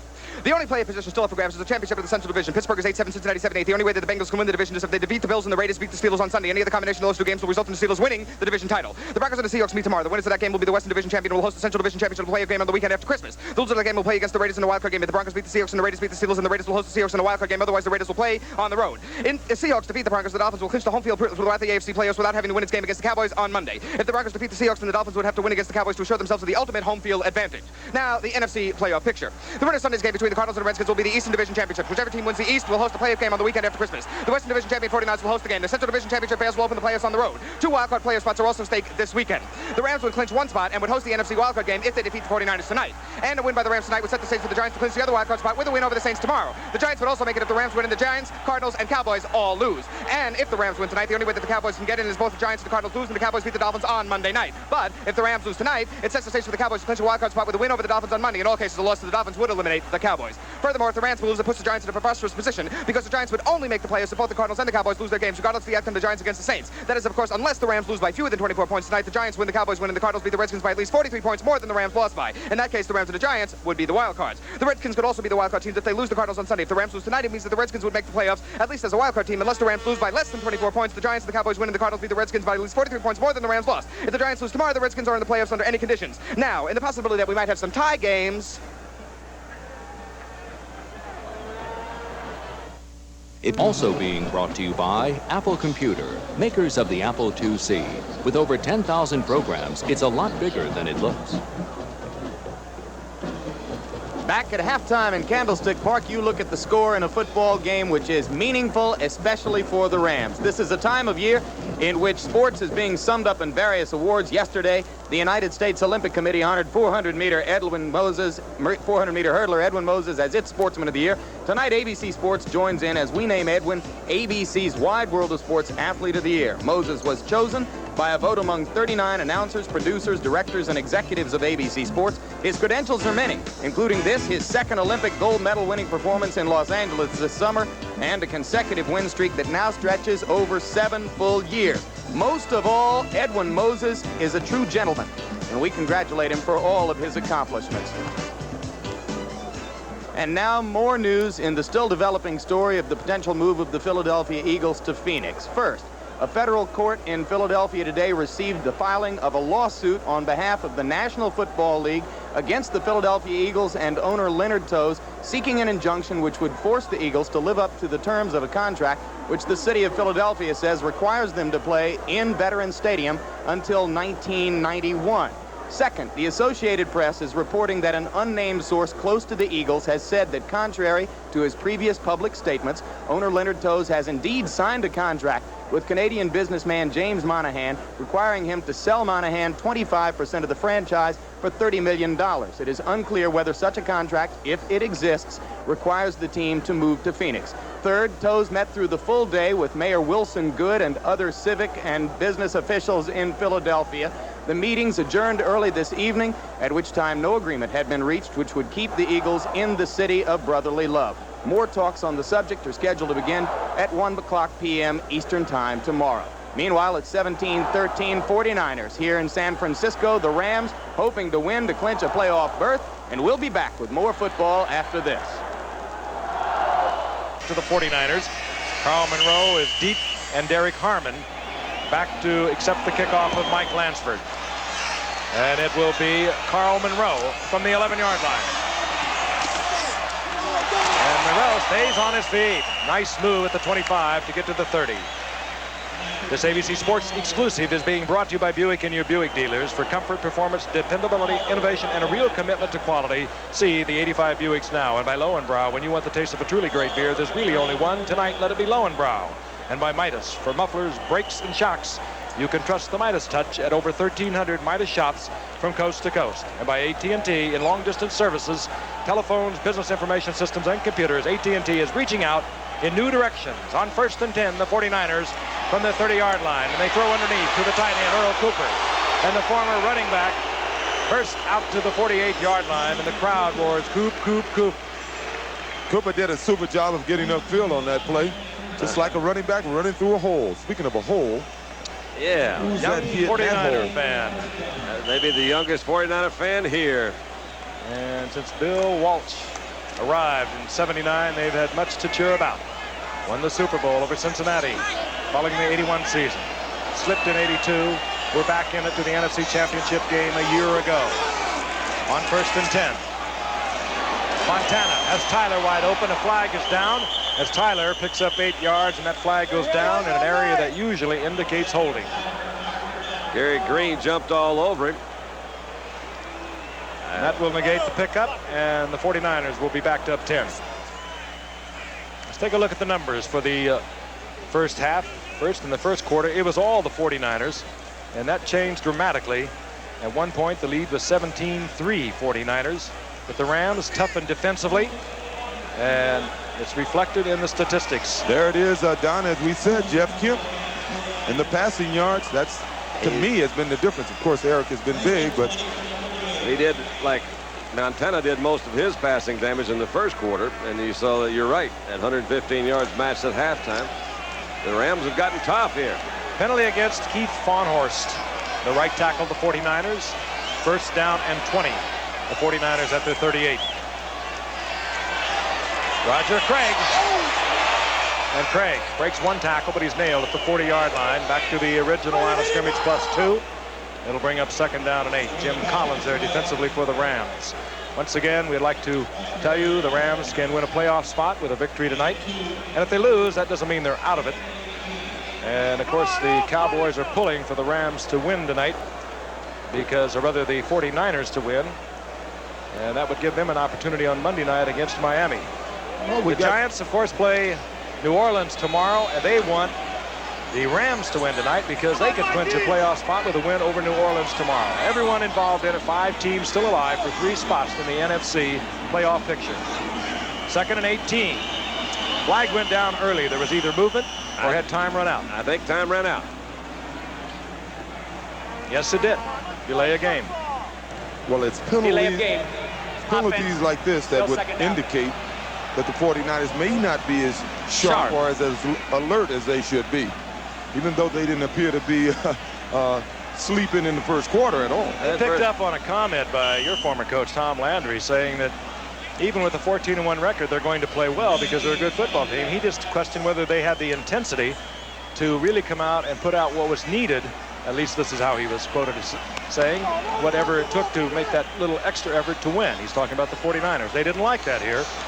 They were, as a matter of fact, quite incensed over it. Well, intensity is one of his favorite words. 2nd and long. Cooper, the tight end. And Cooper out to the 40-yard line, where it'll be 3rd down and about 17 as Vince Newsom was there defensively for the Rams. Well, one of the ways you can tell if a team is emotionally ready to play is by the hitting that's going on. And from the middle of the second quarter on, the Rams have been tagging the 49ers. They truly have. They have really been playing kind of wild defensive football, and they really turned it around in the second quarter. 17-13, the 49ers lead. 3rd down and 17. Wendell Tyler, was he dangerous here? And they trip him up. And Tyler short of the 1st down, getting to the 47-yard line of the Rams. Vinny Newsom made his tackle there. He's kind of the new man on the block back, but he got him down that time. He did a good job because all Wendell needed was one move. He would have probably gotten the 5 yards he needed from this point to get the first down. Of course, Newsome filling some big shoes. That of Nolan Cromwell, out for the season after a knee injury several weeks ago. Max Runninger to punt. Looks for the corner. Henry Ellard lets it bound into the end zone. He took a bit of a risk. But the 49ers get the touchback. They'll have possession at their 20-yard line. A 48-yard effort. Not that much net, however, following the touchback. We'll be right back in Candlestick Park in beautiful San Francisco in a moment. Back there at the 20-yard line. First down and 10. They trail the 49ers 17-13. They may have misspelled Hawaiian. I'm not for sure. Eric Dickerson is 5 yards short of his second straight 100-yard game. That would tie O.J. and Earl Campbell's NFL record. Here it comes. And I believe the record has just been tied as Dickerson goes for about 7 yards out over the 25 to the 26. He won't be able to tie many more of mine. He had just gone for his 22nd 100-yard game in 32 games that he's played in his young career. Yeah, that's nice. I'm not going to have to worry about Eric too much longer. I don't have any other records for him. Yes, you are 1 yard away from breaking your combined yardage record, O.J. I hate to bring these things up. It used to be fun. Second down and 4. Dickerson nailed at the line of scrimmage, and the O.J. Simpson record remains intact by 1 yard. Still got it. What do you think the odds are that I'll have it when this game is over? Well, the thing, you know, you can always go back to the 14-game schedule and that sort of stuff, as I did. I think, you know, see, Pastorini broke mine, but I did mine in a 12-game season. And that's kind of negative thinking, man. Those are fumbles you were talking about. Well, anyway, it took him 14 games to do it. Third down and 4 for the Rams. Ellard in motion. Play action by Kemp to Dickerson. Throw it to him. Throw it to him. No pressure. Move. Somebody receive Jeff Kemp. Move. And Jeff Kemp will get the first down on his own. He looked off all the receivers. He was back there about 10 seconds, it seemed. No pressure whatsoever.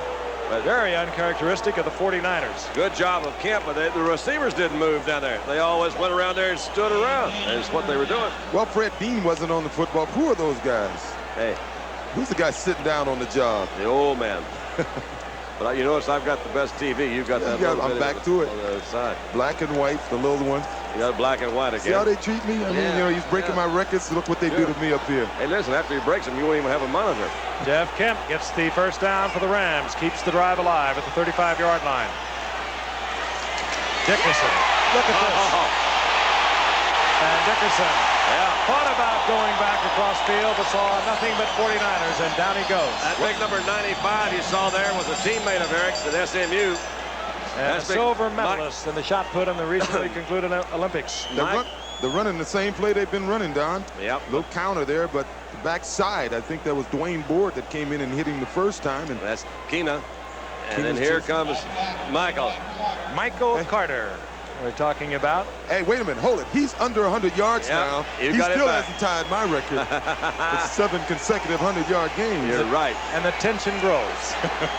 Second down and 17. There it is. Kemp gets it off to Gooman. And Gooman upended. Fine defensive play. It was Dwayne Board pressuring. And then Mike Walter, former Dallas Cowboy, collecting Gooman just about at the original line of scrimmage. It'll be third down and about 11. Jeff Kemp looks to the sidelines where the next play will be signaled into him.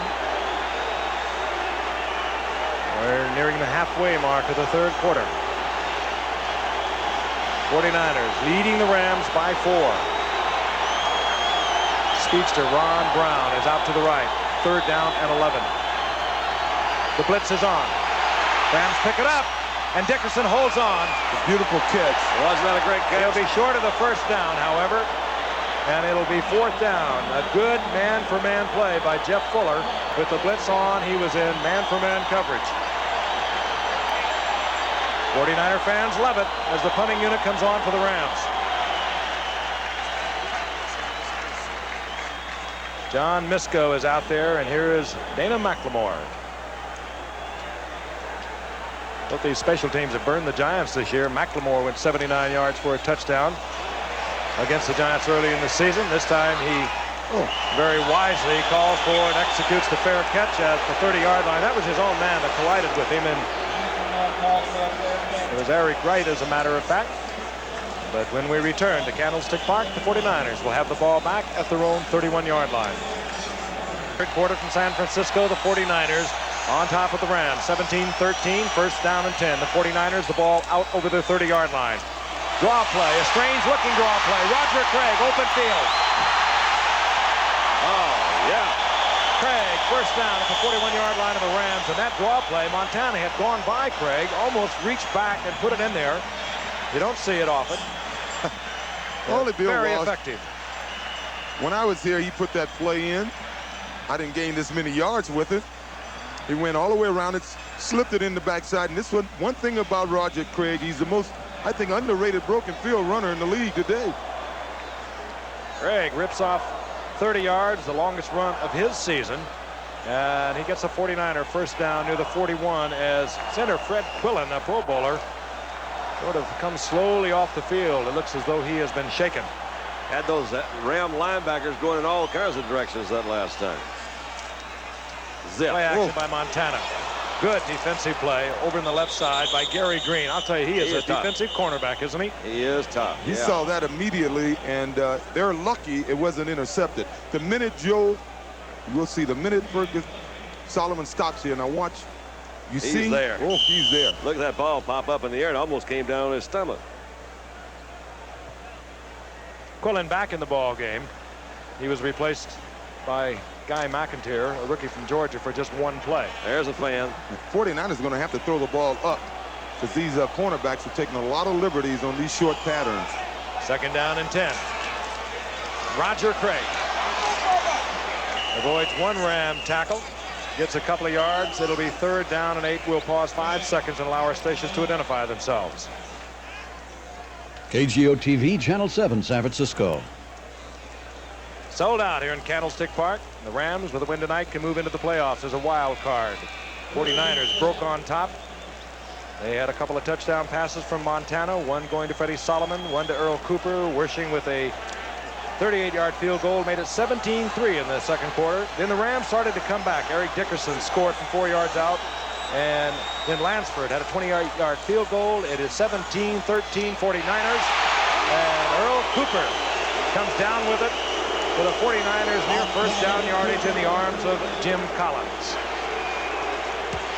He does get the first down, and the 49ers are playing with 3 tight ends. Cooper has a very sore knee. John Frank, the rookie from Ohio State, a second-round draft pick. He has a hamstring pull.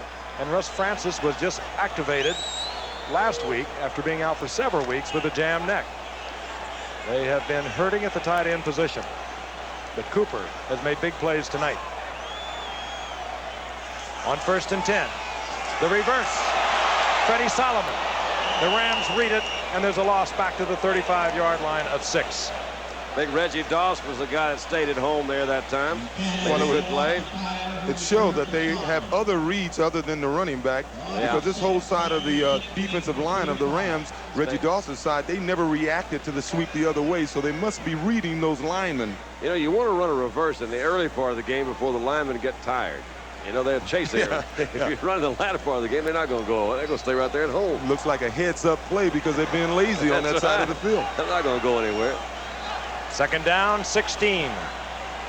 Roger Craig, single setback, 2 tight ends, Frank and Francis. Montana with a lot of time. Roger Craig has the ball. The flag is down at the line of scrimmage. Boy, does Roger. He does an excellent job of keeping those legs moving, and in the middle of a crowd, he continues to get yards because he never is a still target. He goes straight, too, though. He goes upfield. Referee, once again, Jerry Seaman, holding 49ers. They'll back the 49ers up once again. It'll kill just about any drive. Holding penalties. But as you said earlier, it will doesn't affect the 49ers maybe as much as it does some of the other teams, because they play full out most any time, whether it's first, second, third, whatever the deal is. Come on, now, talk to us now, Jerry. Holding, Okay. number 77, offense. Still Big second down. Bubba Paris over in the left side. And I mean big, 295, 6'6". They're big all across that offensive line for the 49ers. They're not as big as that Ram front five that OJ was talking about, but they're all big, aren't they? Second down and 26 at the Rams 45-yard line.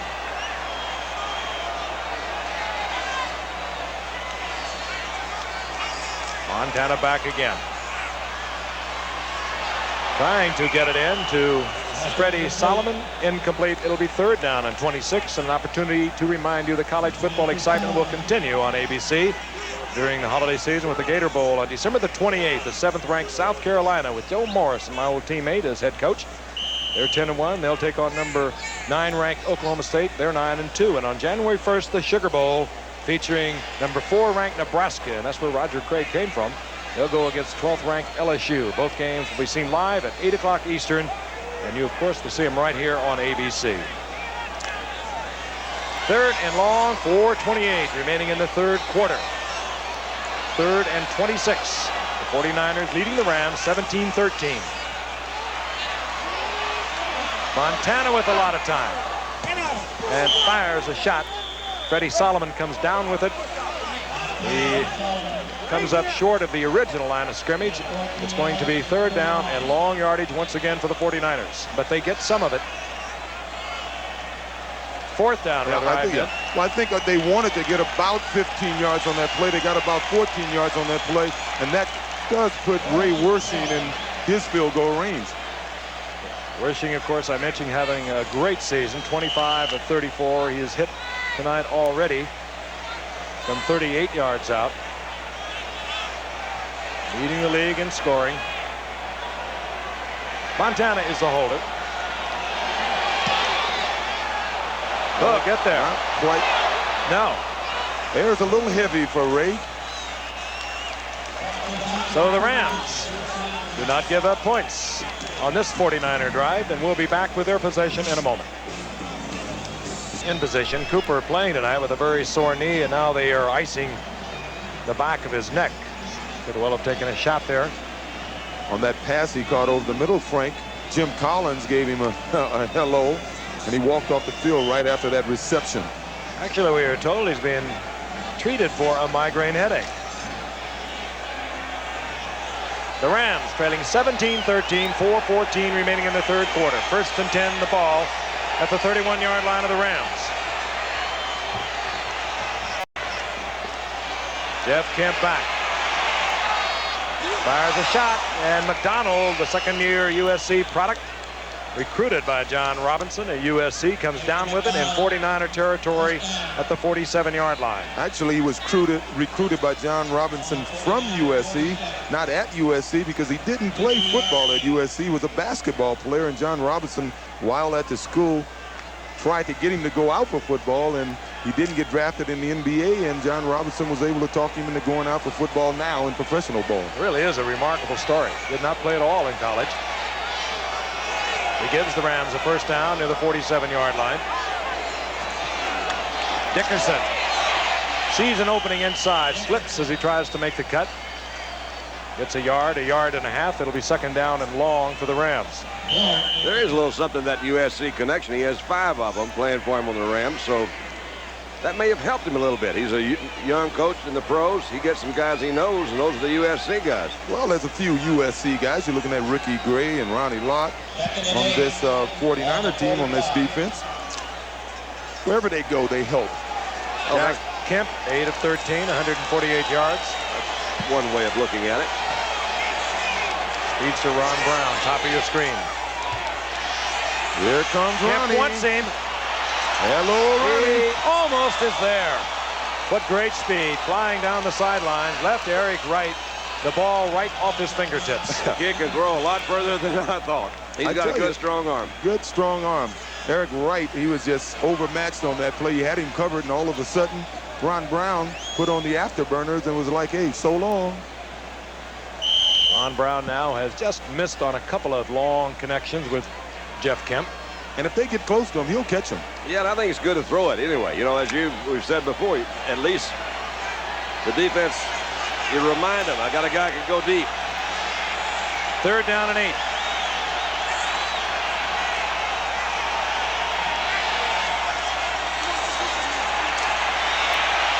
Jeff Kemp again with a lot of time. Tries to get it to Drew Hill, and the 49ers are bitterly complaining. Ronnie Lott thought that he was interfered with, and it's going to look like that too. Drew Hill might have given him a little push.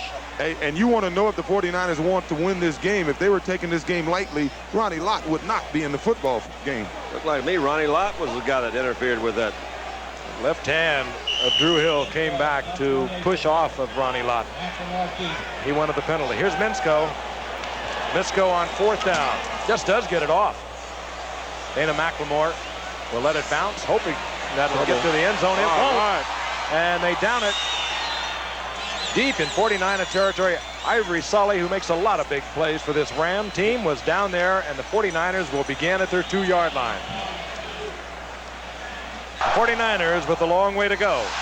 They have a 1st down at their own 2-yard line, and the 12th man on the field, or off the field for the 49ers. A really enthusiastic sellout crowd here at Candlestick Park.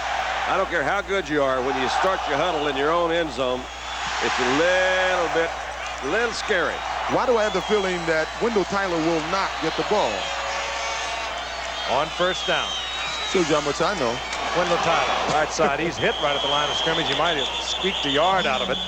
Doug Reed, the rookie from San Diego State, is playing for Jack Youngblood, who tried to go tonight. Jack Youngblood with a sciatic nerve problem. He opened the game, but Reed has been seeing most of the action. Now, Freddie Solomon, number 88, is the type of player who he'll make a big play for you, and he's been doing it for years, but sometimes he'll disappear in the offense, and right when you've just about forgotten about him, he'll make a big play for you. They just brought Wendell Tyler out, so you were almost right. 2nd down and 9. Montana from the end zone. Looks over the middle, finds Russ Francis, and Russ Francis, activated only last week, had a severe neck problem, was out for some 6 weeks. Gets the 1st down for the 49ers. Saw a little bit of his experience there. He pulled it off, but he stretched out as far as he could, put that ball up in front, and picked up his 1st down. Yes, and what? Yes, I see. It's the Champagne Sisters. Double your pleasure, double your fun. At the 14-yard line, 1st and 10, the 49ers. Russ Francis getting the 1st down. Nearing 1 minute remaining here in the 3rd quarter. 49ers over the Rams by 4. Yeah. Montana trying to get it deep. Cooper was the intended receiver, or rather Solomon. And no chance at all. Good double coverage. Johnny Johnson from the middle, helping Vince Newsom. That was a bad read by Joe Montana. Freddie came off the ball. He went by the cornerback, and he sort of went into a lull in there, hoping that Joe could hit him in between the corner and the safety, and Joe tried to throw over the safety, and there was just no chance of completing that pass. But he did slow up. I saw that. 2nd down and 10 coming up for the 49ers. Ball at their 14-yard line.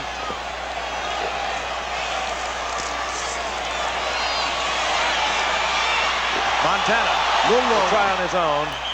Slides out to about the 22-yard line. He'll be short of the 1st down. So it'll bring up 3rd down and short yardage, and the 49ers are very effective on 3rd and short. What a great career this man has had. 3rd round draft pick in '79. Hard to believe he hung around that long, isn't it? Become one of the premier quarterbacks in this game in a very short period of time. Yep, one old Dan Devine's finds with Notre Dame. 3rd down short, about a couple. And Wendell Tyler will pick it up as he gets the completion out over the 25 near the 27-yard line, and that should tick off the final seconds of the 3rd quarter. And a game that the Rams are staying in, and a game in which, if they win, they will be guaranteed a playoff spot. We'll return for 4th quarter action after this from our local stations. The 49ers looking for a precedent-setting 15th regular season victory, an NFL record.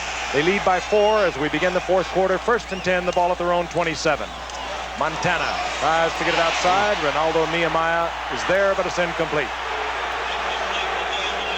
Yeah. Now look at that. Go 49ers. Go, go, go.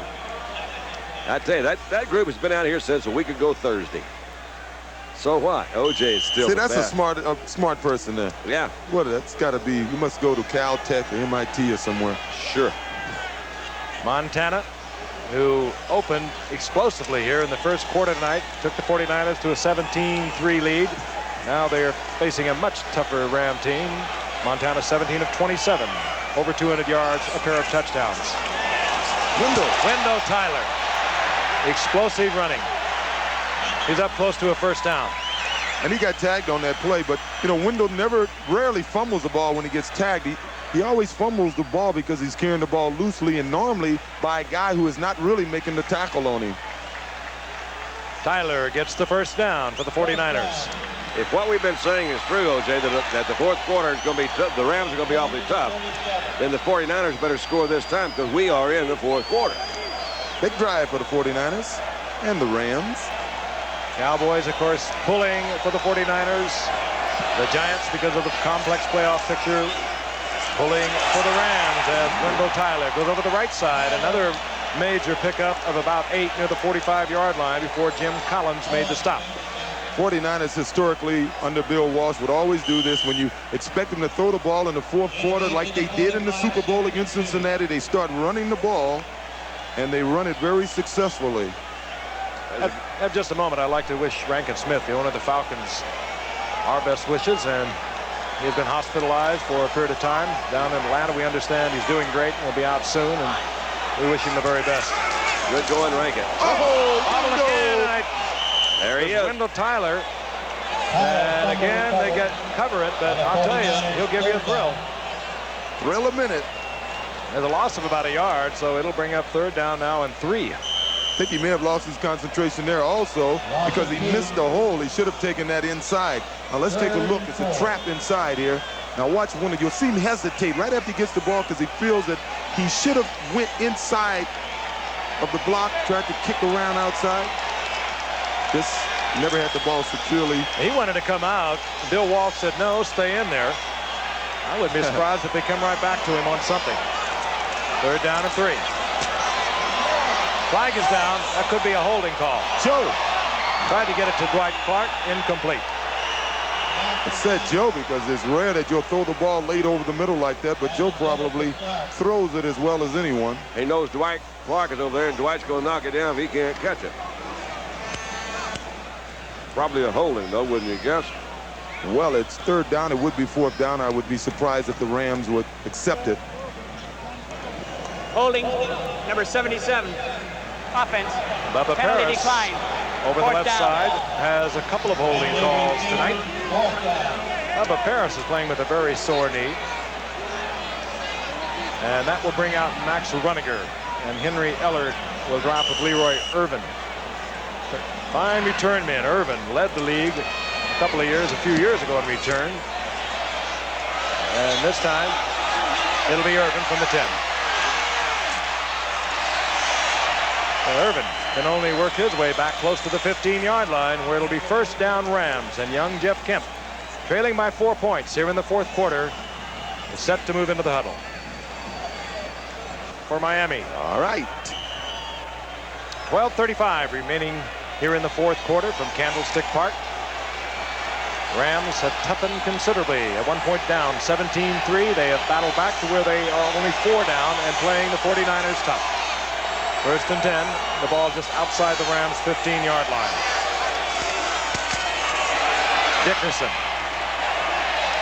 Dickerson for about 3. Up close to the 19. Let's take a look at the stats from halftime and dissolve through the 3rd quarter. The Rams came roaring back in the 2nd quarter, and it has been just hard hitting, not big yardage plays here in the 3rd quarter, and very close.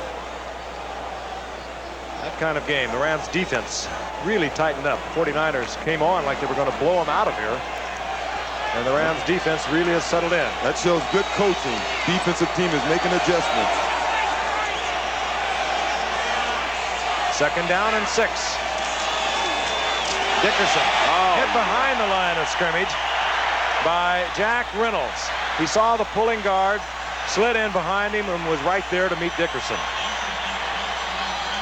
15 years Jack Reynolds has been practicing his trade, and I'll tell you, there's a lot of activity when you play linebacker in the NFL. Yeah, sitting talking with Eric a week ago in Laguna, California. We were talking about Jack Reynolds, and evidently Eric had the same experience running inside against Jack that I had when I couldn't find the scoreboard after he'd hit me once. 3rd down and 8. Vastly different from the first meeting of the two teams. When the 49ers won 33-0. Kemp had to throw it early, tried to get it to Ron Brown. He couldn't wait any longer. Brown had not made his cut, incomplete, and the punting unit will come out.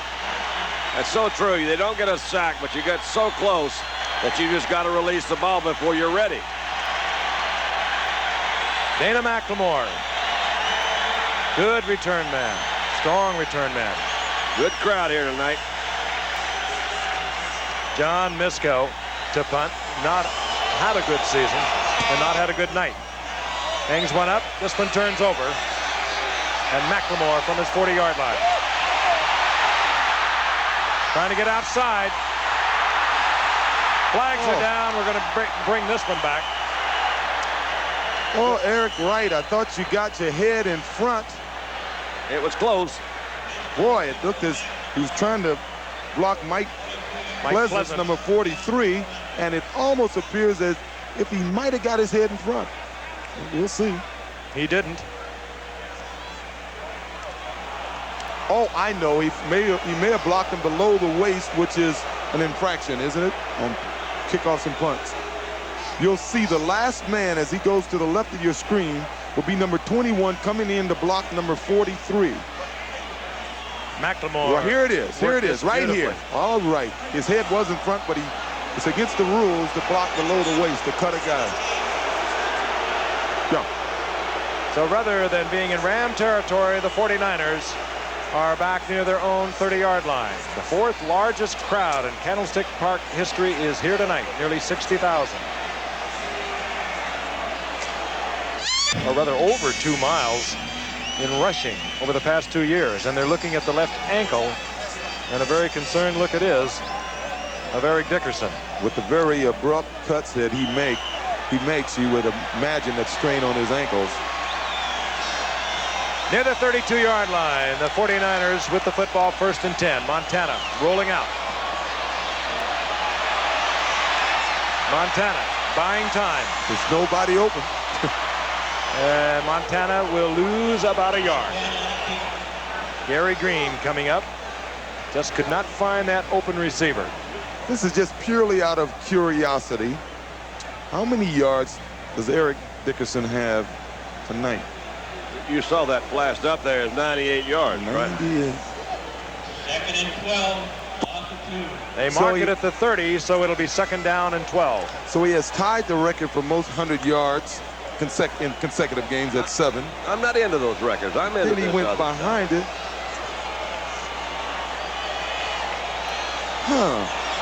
Second and long, the Rams bring a safety blitz. The 49ers pick it up, but they get to Montana as his receiver, Freddie Solomon, did not uncover. 3rd time Montana has been sacked tonight. This time to the 26-yard line. It was Vince Newsom on the safety blitz. And they drop Montana back at the 26-yard line. It will be 3rd down and about 16. Evidently, there's some miscommunications between Fred Solomon and Joe. Joe didn't look too happy. Gave Freddie a look there. Word from the Ram bench is that Eric Dickerson is fine. Right, Eric.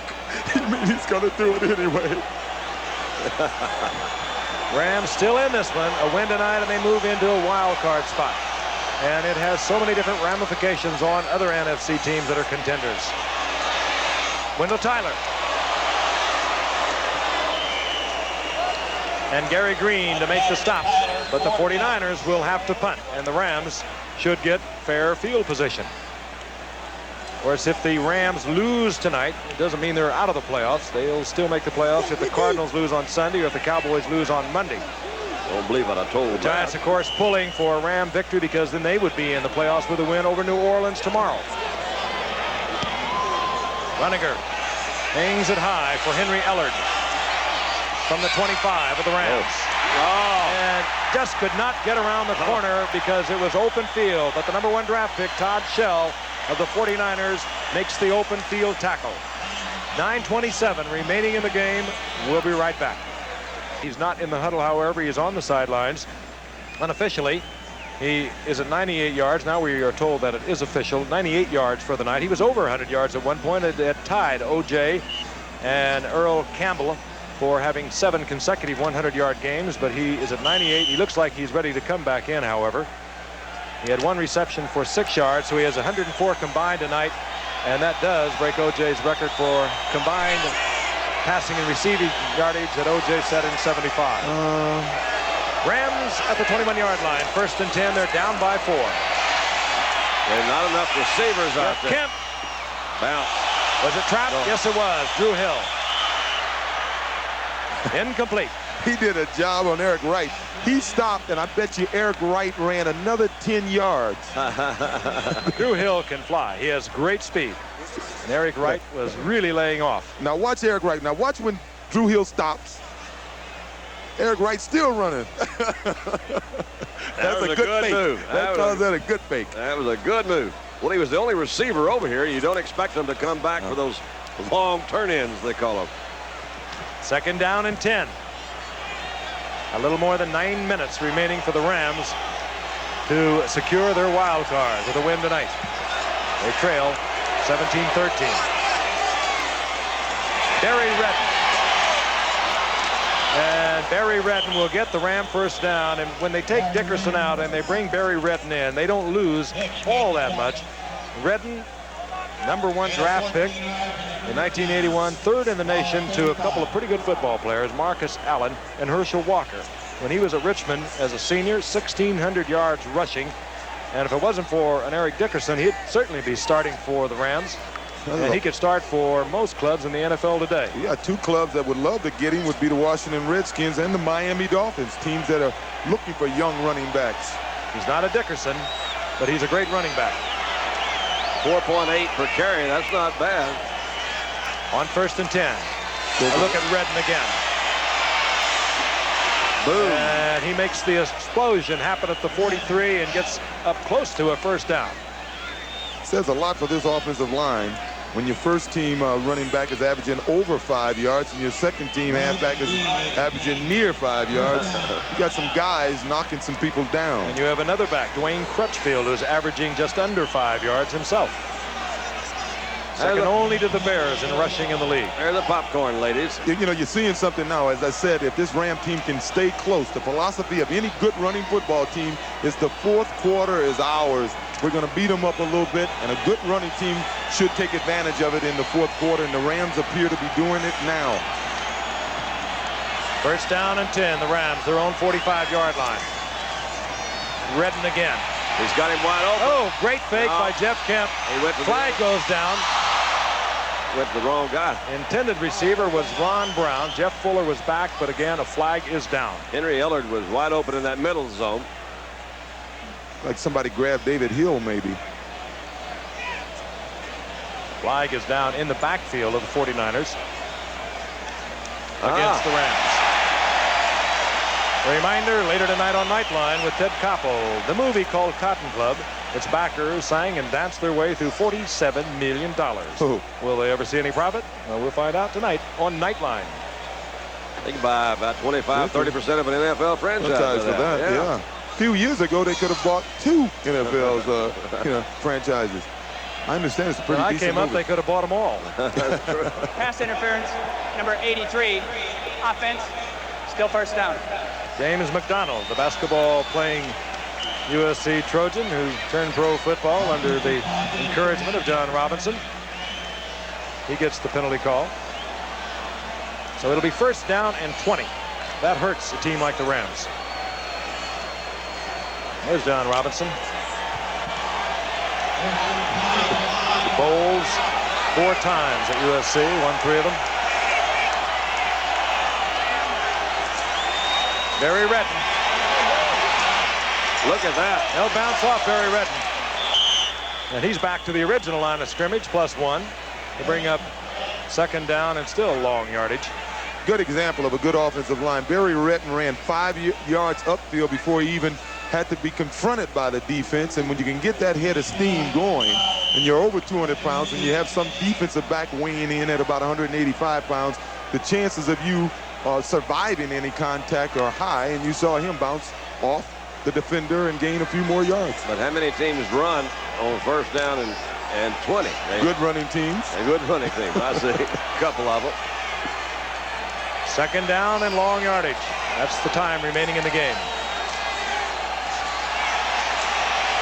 Jeff Kemp fires a shot to Ron Brown, and Ron Brown has the 1st down near the 43-yard line of the 49ers. So Jeff Kemp and the Ron Brown connection keep it alive. You could talk about the 49ers maybe being flat coming into this game, but the way Jeff Kemp is playing right now, we know the Rams have an excellent running game. The way Jeff Kemp is maturing in the last few weeks of this season, I think they can be a very dangerous team in the playoffs. Assuming they make the playoffs. That's right.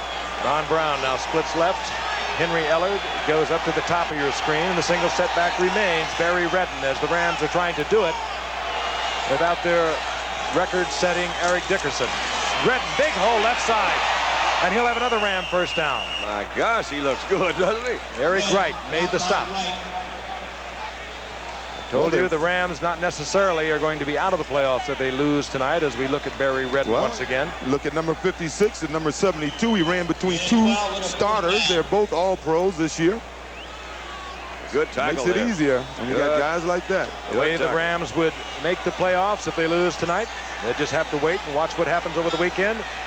The Cardinals would have to lose on Sunday, or if the Cowboys would lose on Monday to Miami. Distinct possibilities. 1st and 10, the Rams. They'd like to do it themselves. Barry Redden, they're working him. And he's working well. He struggles this time inside the 25-yard line. He'll get about 6 out of that one. What's happening is the Rams offensive line is working the 49ers defensive line, Don. They are. Up until that one, he had 14 yards, 9 yards, 11 yards, 12 yards, and now about 6. That's not bad. They take out Redden now, and they bring in another one, Dwayne Crutchfield. I mentioned earlier, was the Jets' leading rusher a year ago. They traded him on personality problems to Houston. Came to the Rams, and he is averaging just under 5 yards per carry. He's a big man, number 45. He's 245 pounds, and he can do what Redden can do. Gains about a yard. It'll be 3rd down and 3. You got to wonder now whether they're going to be in what they call their 4-down situation. Trailing by 4 with 4 minutes, 22 seconds to go. The time keeps going down. What do you think, Juice? I think they have to go for it. The last thing you want is the 49ers to get the ball last, just needing a field goal. Now, obviously, they can't go ahead now on a field goal, and they got to hope they can get the ball back from the 49ers and score again. That's sort of a tall order. I don't think they can do it. 3rd down and 3. It's at the 24-yard line. The crowd on its feet.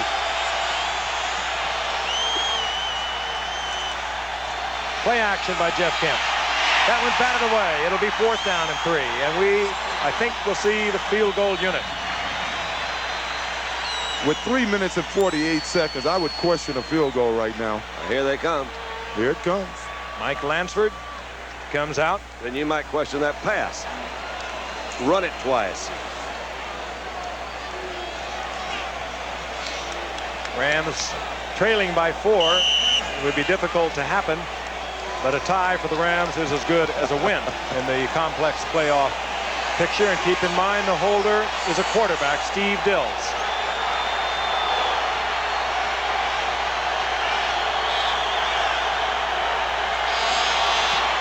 Lansford has it on its way. It's good from 42 yards out. And now we have a 1-point difference with 3:43 remaining. The 49ers on top.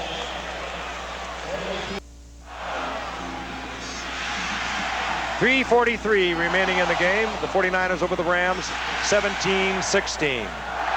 49ers not thinking onside kick. They're dropping in their regular position. Lansford puts it on the tee. Well, Monroe is deep. Derek Harmon is back there, the rookie from Cornell.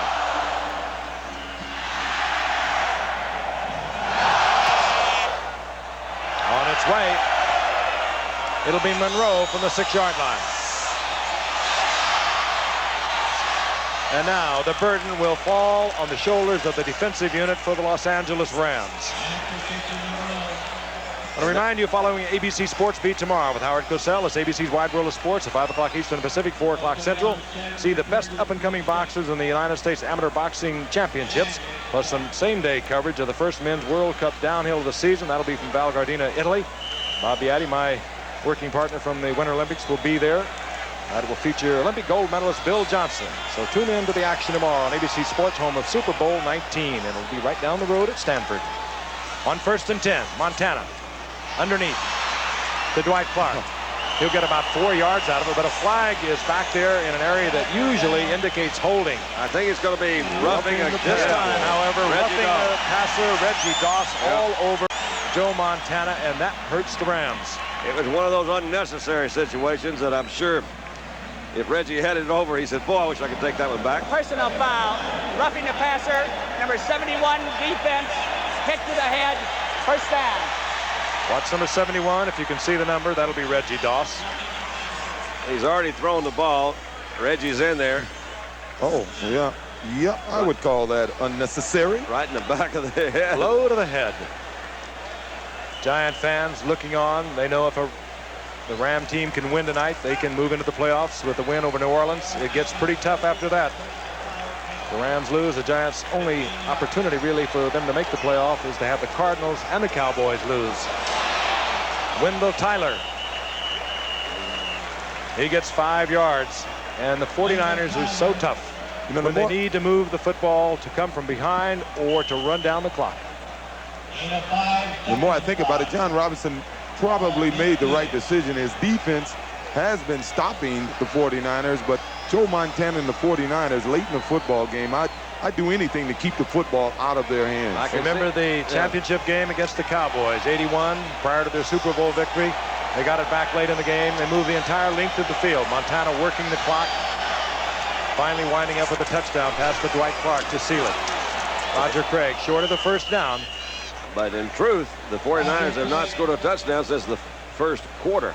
They scored a field goal in the second quarter and been shut out here in the second half. So that Ram defense has done a heck of a job on a very, very good offense.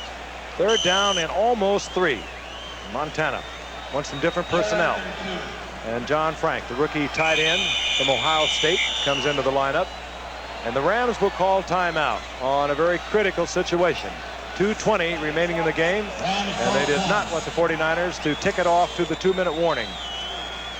We'll be right back in Candlestick Park for the 49ers. 2:20 remaining in the game. Montana only 217 yards in the last 5 games against the Rams. He's thrown for over 300. The Rams defense has been tough. This is Roger Craig and a great defensive play by Nell Owens. And the 49ers will have to kick to the Rams as the seconds tick down to the 2-minute warning. That was a nice defensive play by Owen. He was with him all the way. And we will now get the 2-minute warning. The Rams will get the football back. They'll have 2 timeouts remaining. They trail 17-16. A victory, keep in mind, they go to the playoffs. Deja vu in the final game of the season last year against the New Orleans Saints. In the final seconds of the game, Lansford kicked a 42-yard field goal to put them into the playoffs and keep the New Orleans Saints out. They have 2 minutes remaining. They trail by 1 point. They're going to get the football back. Max Runniger to kick away. Henry Ellard is deep along with Leroy Irvin. Irvin looking for a good bounce, and he doesn't get it. It takes a 49er bounce. It turned over, and as it so often does when you turn it over, catches the point, and it came back. A 49er bounce, and the Rams have a long way to go. And the young man, it falls on this young man's shoulders, Jeff Kemp. And again, keep in mind, a loss does not eliminate the Rams. They still can make the playoffs if the Cardinals lose on Sunday or if the Cowboys lose on Monday night. But they would like to do it themselves. Strange things happen in this game of pro football. And Barry Redden is still the running back. And if the 49ers go on to win, the Giants' only realistic opportunity to make the playoffs would be if both the Cardinals and the Cowboys lose, regardless of how the Giants make out in their game against New Orleans tomorrow. And for the Rams, their worst starting field position of the night. They're at the 7-yard line. Barry Redden stays in. Bruised fibula to Eric Dickerson. Ellard. And Ellard trying to get out of bounds. Held short of out of bounds by Carlton Williamson. Well, the Rams, short of the first down. Rams have an opportunity now to prove if they deserve to be in the playoffs. Get the feeling they will be, but they want to make sure if they can do it tonight, they will be sure. I'd rather second and short. Brown has the first down in the arms of Eric Wright. He couldn't get out of bounds, however. Rams trying to conserve their timeouts. They have 2 remaining. I don't think he was thinking about getting out of bounds that time. He caught the ball. I think he was thinking about spinning inside and trying to run up and get more yards. Then he should have been thinking about getting out of bounds. 1:18. And the Rams feel they have to use one.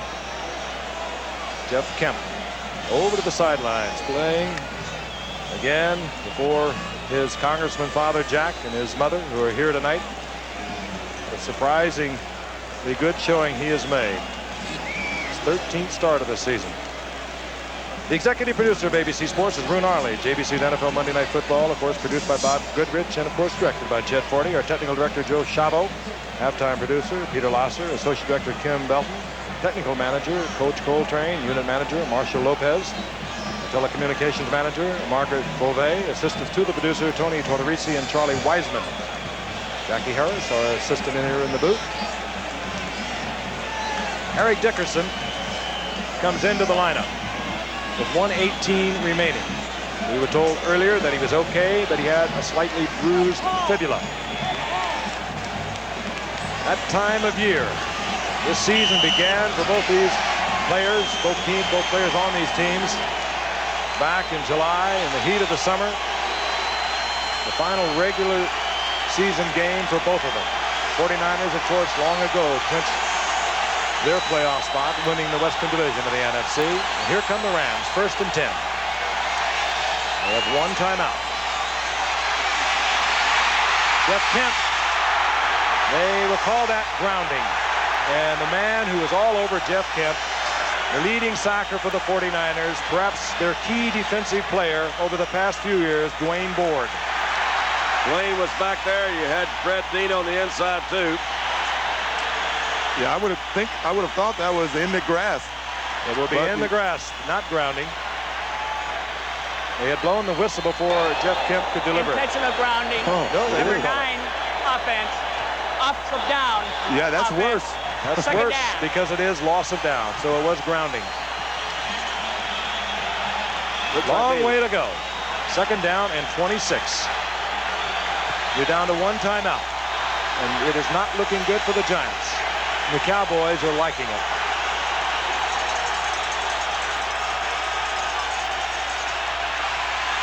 Whoa. That'll be a safety. In the end zone, it'll be 2 points. Oh. And the Rams will have to kick the ball from their own 20. That's even worse news.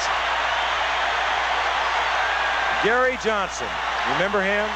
San Diego. Bill Bain is down. That's not the good news either. Bain, the offensive right tackle. And it was Gary Johnson who comes up with the tackle that provides the safety and stretches the 49er lead to 3.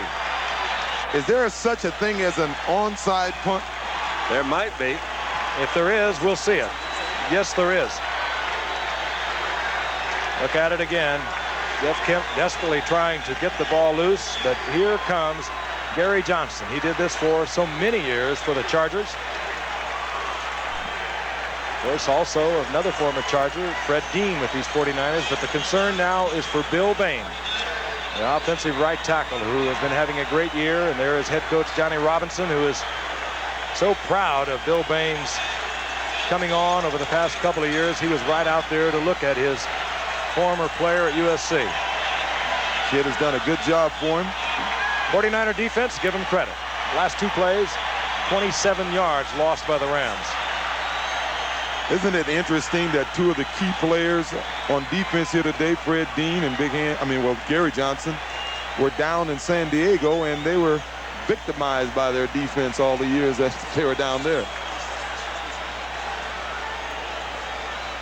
Rams have to put it in play at the 20-yard line. They can, just like on a kickoff, kick it 10 yards, and then they can recover it, and they would have the football back. The 49ers are almost disregarding any of that, or however they have now dropped Dana McLemore back.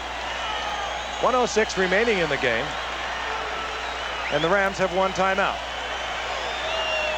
I think the 49ers are lined up too close. Maybe on a free kick, they only have to give them the 5 yards. Now here they come back. They can either punt it and put it in play by punting, or they can kick it, but they cannot use a tee following a safety, so they'll have to have a holder. They obviously are going to try to get it to 10 yards and then recover. 49ers get it back. The Rams could only stop the clock one time. Irvin will hold, and Lansford will put it in play. All the sure-handed types are out there for the Rams, and the 49ers counter with their receivers, ball handlers. It has to travel 10 yards.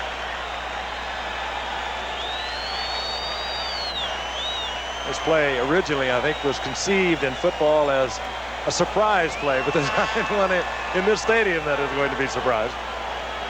And they're all on their feet.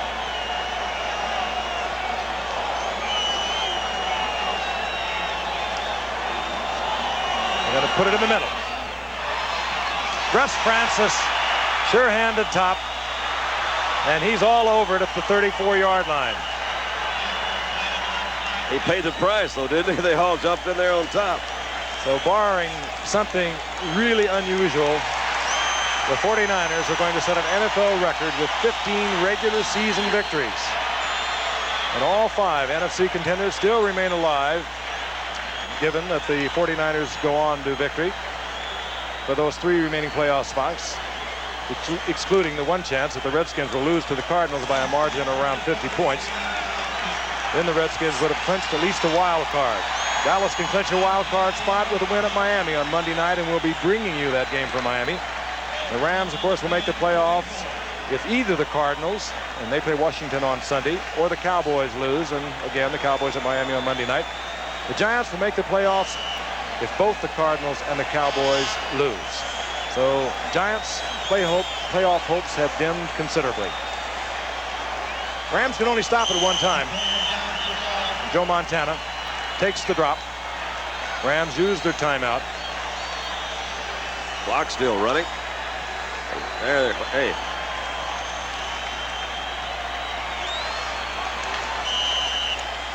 They have not used the timeout, the one remaining. Bill Walsh, who hopefully will be returning to Stanford, where he left in 1979 as head coach, returning this time with a Super Bowl contender, but that's considerably down the road.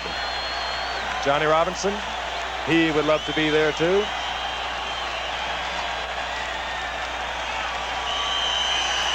Montana drops again. Tomorrow. Well, they did not have another timeout. There had been used one. It really would not have mattered. This one is history. And the playoff picture remains intact with all 5 of the contenders still alive. And Bill Walsh set an NFL record, winning 15 regular season games. They only lost once this season, 9 weeks ago, to the Pittsburgh Steelers, 2017. Quite a football team. Final word in a moment. Exclusive.